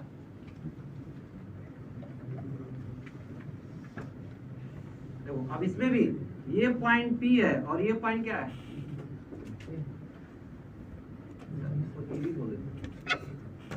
ये बोलते हैं इसको B बोलते हैं। तो ये अब ये दोनों पॉइंट्स क्या है, कंडक्टर के अंदर है, सॉलिड कंडक्टर के अंदर हो गया। और इसके अंदर में हमेशा फील्ड का वैल्यू क्या होगा, 0। यानी कि सारा चार्ज हम लोगों का इनकी आउटर सरफेसेस पर ही है, इसलिए इसके अंदर में हर एक पॉइंट पर नेट फील्ड क्या है, 0। इसके अंदर भी और इसके अंदर भी। समझ आ गया? यहाँ पर अगर हम लोग देखें फील्ड, जैसे मान लिया कि हमको नहीं पता है कि इधर कितना कितना चार्ज आएगा। सिंगल था तो हमको पता था कितना था, Q/2 था ना। और दूसरा वाला भी अगर हम लोग लेके आए, जैसे इसको Q1 बोले थे, Q1/2 हो गया। दूसरा वाले पर इधर Q2/2 और इधर अगर ये आइसोलेट होता तो समझ आया कि नहीं। अब इसको इसके पास ला रहा है तो क्या अब ये Q2/2 रहेगा, नहीं, ये आपस में अब चेंज होगा। फाइनली कुछ इस तरह से चेंज होगा कि ये जितना है उसका सामने वाले को उतना ही निगेटिव चार्ज है। समझ आया कि नहीं? जितना इधर होगा उसका ही निगेटिव चार्ज सामने वाले पर इंड्यूस होके आएगा। तो इस पर अगर हमको नहीं पता कि क्या आया, हमने मान लिया कि x है, मान लिया ना जी, हमने मान लिया कि इस पे x चार्ज है। तो अभी हमने कहा कि इस पर x है, तो इस पर -x इंड्यूस होगा। इस वाले में कितना है फिर, इट इज Q1 - x, क्योंकि इसका टोटल चार्ज तो उतना ही मिला कर रहेगा ना, दोनों चार्ज मिला के अभी इतना ही था। इस पर x हो गया तो इस पर Q1 - x, इस पर सामने वाले पर -x इंड्यूस हो गया। तो ये इंड्यूस जो हुआ वो कहाँ से आया, इसी का चार्ज था ना, समझ आया कि नहीं। और इसका टोटल चार्ज मिला करके कितना लाना है, तो इस वाले सरफेस पे कितना हो गया, Q2+। ये समझ आ गया। अब x का वैल्यू कितना है इसको सोल्व करना है, तो क्या करेंगे, किसी एक पॉइंट पर A और B, किसी एक पॉइंट पर नेट फील्ड 0 कर लूं, क्योंकि एक ही वेरिएबल तो दिख रहा है। दो वेरिएबल होते तो दो इक्वेशन लिखना पड़ता, समझ आया कि नहीं। अभी एक ही वेरिएबल दिख रहा है हमको, तो किसी भी एक पॉइंट पर नेट फील्ड क्या कर लें, 0। यहाँ पर ये डायग्राम बना ले जल्दी से।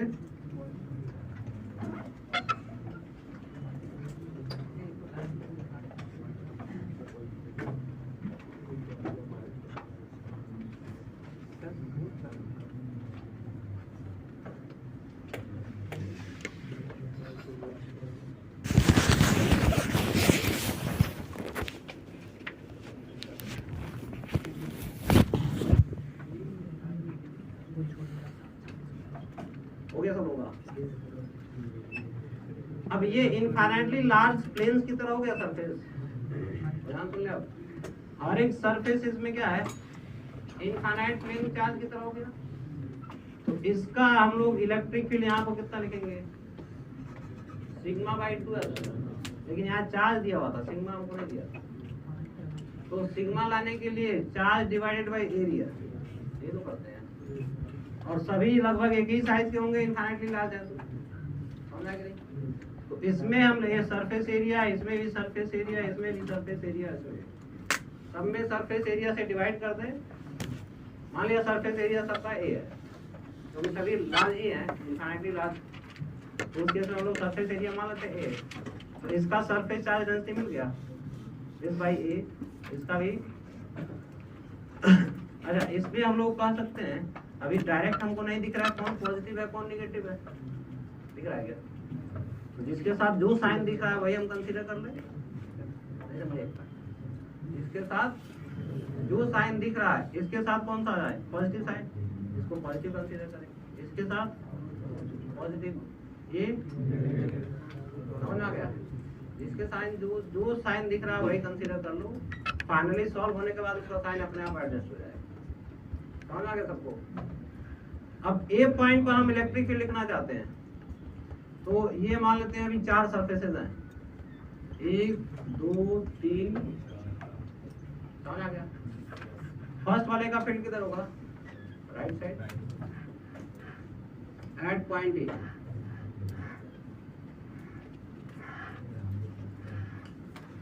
ये हम लोग ए बना रहे हैं। अब ये पहले वाले का फील्ड राइट होगा, ये हो गया E1, E2 किधर होगा, इधर E2, E3 किधर, नेगेटिव है ना, इसका फील्ड उसे उधर ही जाएगा, और लास्ट वाला पॉजिटिव है, इट इज, समझ आ गया सबको। और E net equal to 0, E net equal to यानी कि E1 plus E3 equal to E2 plus, अब ये हम लोग साइन कंसीडर कर चुके हैं। अब इसमें हम लोग E1 का वैल्यू लिखेंगे तो सिग्मा बाई 2 चलो ना, तो Q1 minus x divided by 2 epsilon plus x by a divided by 2 epsilon not. अब इसका साइन हम पहले ही कंसीडर करके लिखे हुए हैं, अब मैग्नीट्यूड लिख रहे हैं ना। Yes sir. तो ये दोनों का मैग्नीट्यूड और इन दोनों का मैग्नीट्यूड ऐड कर रहा है, -x तो इसका मैग्नीट्यूड अब कितना, -x x divided by x by a divided by 2 epsilon not plus Q2 plus x by a divided by 2 epsilon.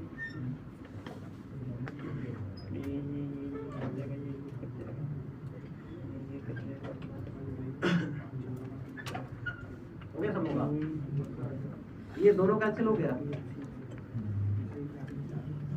वैसे a by 2 epsilon not her जगह कैंसिल होगा, तो यहाँ हम लोग कर सकते हैं कि Q1 minus x plus x equal to x plus Q2 minus 3।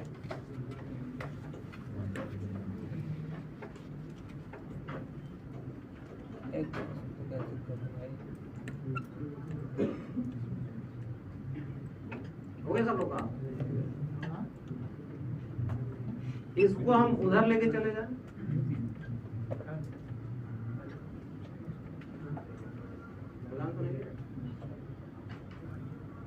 इसको उस साइड अगर लेके जाएं तो यहाँ पर हम लोगों को क्या दिख रहा है, Q1 minus x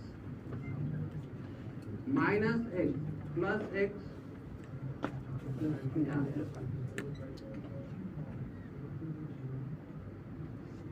Q2 plus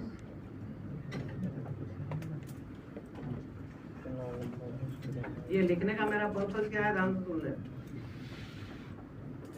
भाई। बीच में जो पॉइंट ए हमने कहा था, यहाँ नेट फील्ड 0 किए थे, नेट फील्ड 0 करने पर हमने एक्सप्रेशन ये बनाया, समझ आ गई। अब ये इस एक्सप्रेशन में क्या दिख रहा है, लेफ्ट साइड में टोटल चार्ज क्या लिखा है, Q1 minus x which is on the first surface.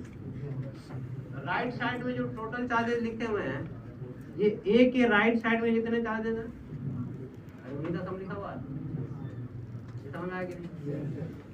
A point के लेफ्ट में जितना चार्ज है इक्वल टू ए के जितना नेट फील्ड 0 करने पे यही हमेशा मिलेगा, समझ गए। बी वाले के लिए अगर 0 करें तो ये जितने चार्जेस लेफ्ट में है इन सबका algebraic sum equal to right side में जितने सरफेसेस होंगे उसका एल्जेब्रिक सम।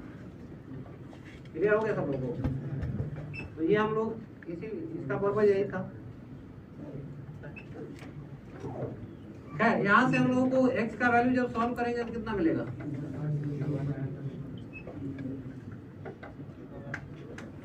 x का value Q1 minus Q2 by ये हो गया।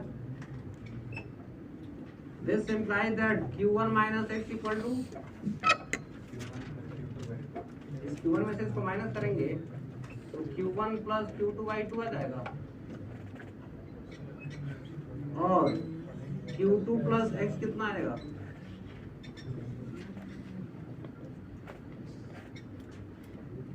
भाई इसमें Q2 ऐड कर दें, ये भी Q1 प्लस Q2 बाई 2 है। समझ आया कि नहीं? तो यहाँ से एक बड़ा इंटरेस्टिंग रिजल्ट हमको मिलता गया कि जितने भी प्लेट्स हैं, यहाँ दो है, सिर्फ दो से ज्यादा भी हो सकते हैं। सबसे बाहर वाले जो सरफेसेस होंगे पूरे प्लेट कॉम्बिनेशन का, जो भी सबसे बाहर वाला सरफेस होगा उसका चार्ज हम लोग डायरेक्ट इस कॉन्सेप्ट से ही निकाल सकते हैं।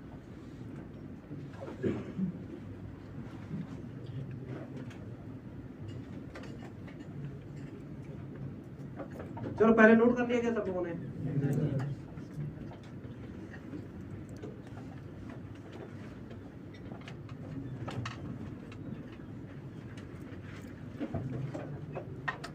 भाई इसका रिजल्ट हम लोगों को क्या मिला?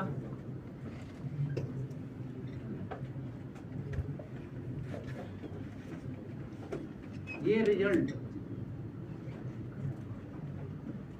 इसको Q1 हमने दिया था, इसको Q2।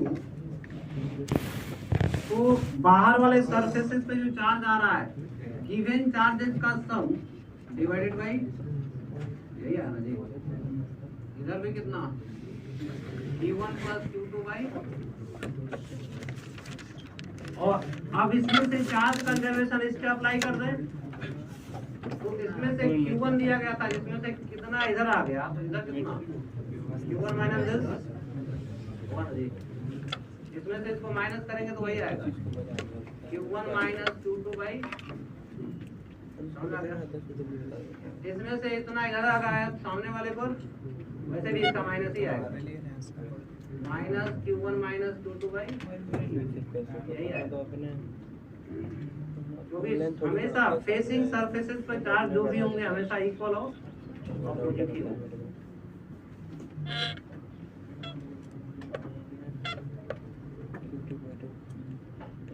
तो यहाँ पर एक फार्मूला हम लोग लिख लें,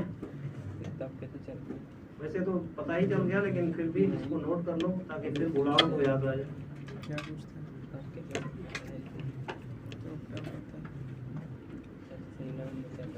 charge on outer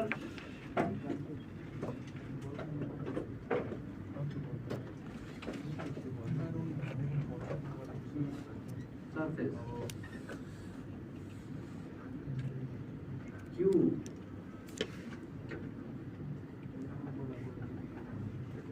sum of all the given charges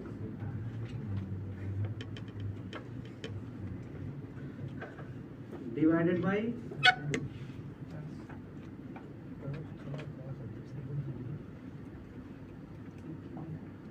sum of all the given charges divided by 2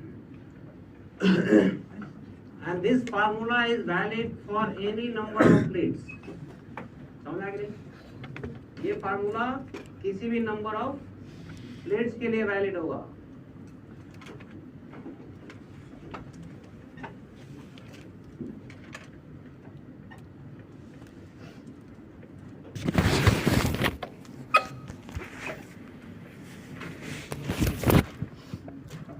दूसरा चीज, एक और कॉन्सेप्ट इसमें क्या है, ये लिख दिया क्या फार्मूला? इसमें लिखे हैं the above formula is valid for any number of plates। the above formula is valid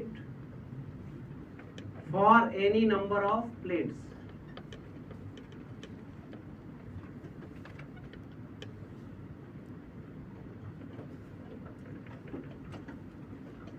for any number of plates।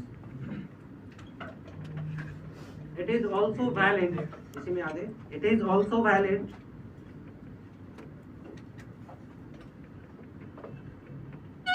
It is also valid when two or more plates are connected.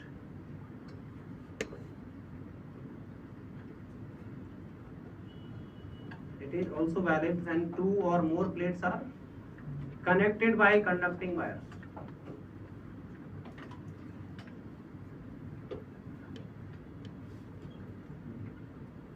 It is also valid when two or more plates are connected by conducting wires.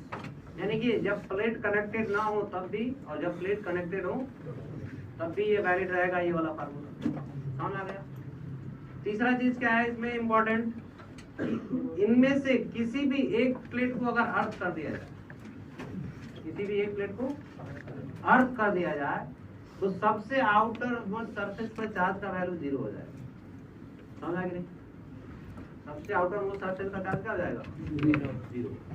ये important points हैं, सारे याद रखना होंगे, ठीक है। If any one of the parallel plates is earth, if any one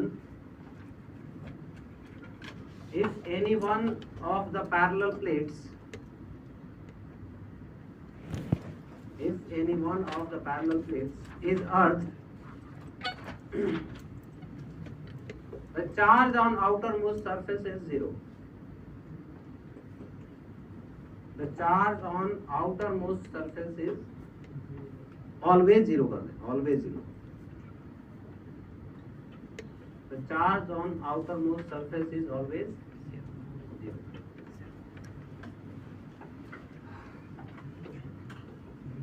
ये दो पॉइंट जो लिखे थे अभी, ये इंपॉर्टेंट पॉइंट्स हैं, इनको हमेशा याद रखेंगे क्योंकि ये डायरेक्ट यूज होंगे क्वेश्चन। जैसे अभी हम लोग बात करें कि बहुत सारे प्लेट्स अगर हैं,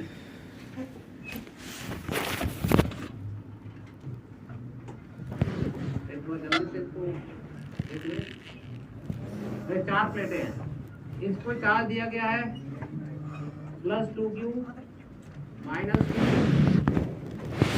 -q +q और ये है -3q का +q हुई, इसको 3q और इसको q। तो आउटर सरफेसेस पे चार्ज का वैल्यू कितना है? सॉरी, सभी प्लेट्स, सभी सरफेसेस पे हमको चार्ज का वैल्यू चाहिए।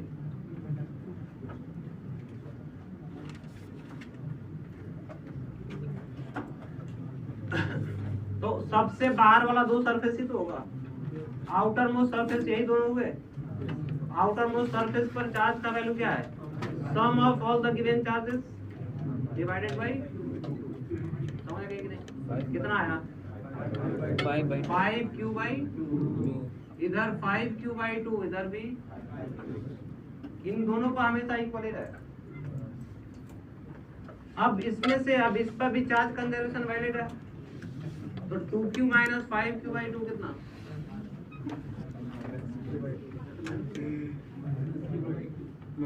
आएगा दिस माइनस दिस।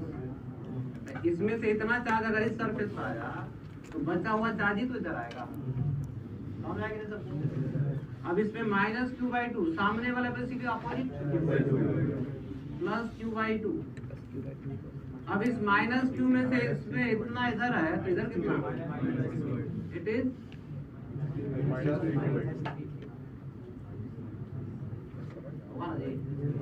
क्योंकि दोनों इसमें से को माइनस करते जाओ, इन दोनों को मिला करके -q ही बना है।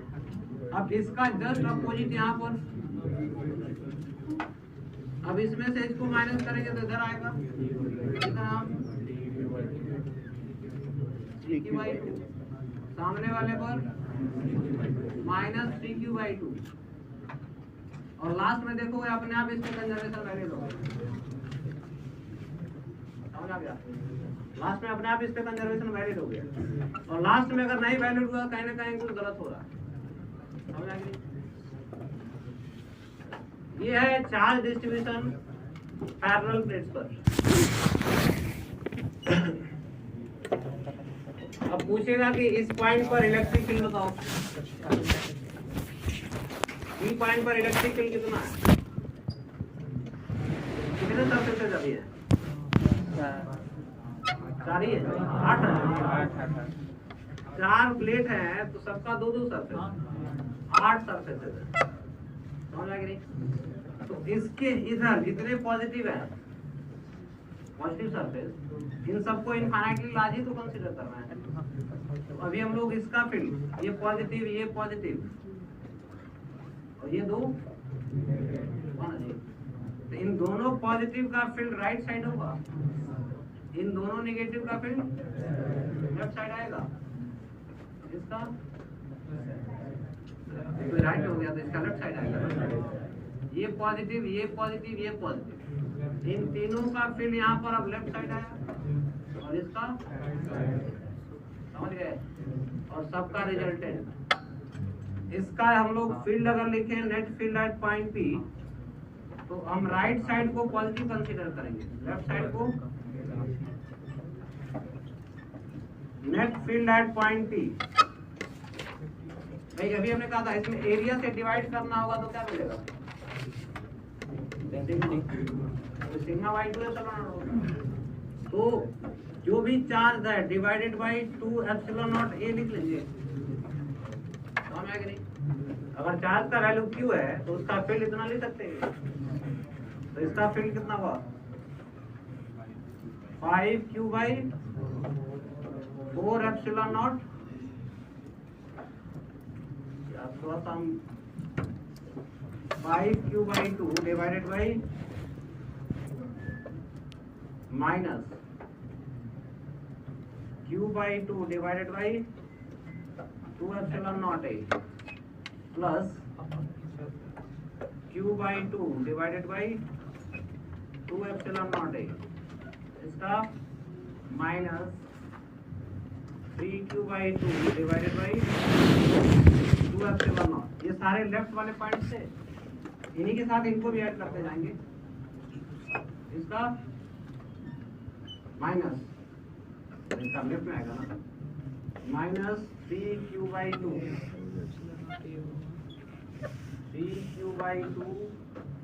बाई 2 एप्सिलॉन नॉट, इसका भी minus 3Q by 2 epsilon naught A, इसका plus 3Q by 2 divided by 2 epsilon naught A minus 5Q by 2 divided by 2 epsilon naught A. अब इसमें से देखो, अब इसमें थोड़ा सा दिमाग लगाओगे तो तुम जल्दी सॉल्व कर लोगे। क्या इसका मिलकर फिर 0 हो गया, इन दोनों का मिलकर 0 हो गया, पॉजिटिव आएगा ना जी। फेसिंग सरफेसेस पे हमेशा इक्वल और अपोजिट चार्जेस होने हैं ना जी। इन दोनों का मिलकर 0 हो गया, इन दोनों का अगर देखें तो क्या है, इसका लेफ्ट साइड तो इसका 0 हो गया, तो ये और ये चार्जेस इन सब का मिलकर 0 हो गया, बचा सिर्फ ये। इसका किधर है? इसका भी, तो इन्हीं दोनों का सिर्फ ऐड होकर नेट मिला, समझ आया कि नहीं? हाँ, तो आगे से हम लोग अभी इतना बार हमेशा थोड़ी लिखेंगे, समझ आ रहा है सबको? पेयर वाइज जो भी है चार्जेस, इन पेयर वाइज से हमेशा फील्ड बाहर में देखो तो ये कॉन्सेप्ट जो बताया गया था तुमको प्लेन का, उसमें इक्वल और अपोजिट चार्जेस प्लस सिग्मा, और इनके बाहर वाले पॉइंट्स पे हमेशा इनका नेट रिजल्टेंट तो सर टॉपिक खत्म करने ही और बीच में देखेंगे तो दोनों का सीधे ऐड हो जाता जानता ही नहीं है, टाइम क्रॉस करते करते खत्म समझ आ गया? वही चीज यहाँ पर सर बच चुका है, बच के 1 मिनट हो गया। देख लिया सब लोगों ने? ये कॉन्सेप्ट था हम लोगों का पैरेलल प्लेट्स चार्ज डिस्ट्रीब्यूशन का, और ये खत्म हो गया हम लोगों का इलेक्ट्रोस्टैट। हाँ,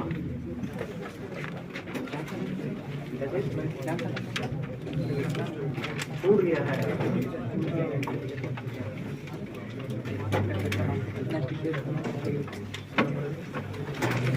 तो इसमें के क्वेश्चंस भाई जो हेलो, इसमें क्वेश्चन जो भी है तुम बनाते जाओगे, जो डाउट होगा पूछते जाओ, और बाकी थियरी जो हम लोग आए कंटिन्यू करते रहेंगे। ये खत्म हो गया, इसी का थियरी हम लोग कंटिन्यू करेंगे। हाँ, जल्दी देना रहो। अभी इस चैप्टर का तुम क्वेश्चन जितना जल्दी खत्म करोगे उतना ही अच्छे से फोकस अगले वाले चैप्टर में कर पाओगे। तो ये तुम्हारे ऊपर डिपेंड करता है कि इसके साथ ही खत्म कर रहे हो, थियरी के साथ पूरा चैप्टर। हाँ, जितना मेहनत करोगे उसी के हिसाब से होगा वो, और नहीं तो पता चले कि हम अगला 4 चैप्टर पढ़ा रहे हैं तुम अभी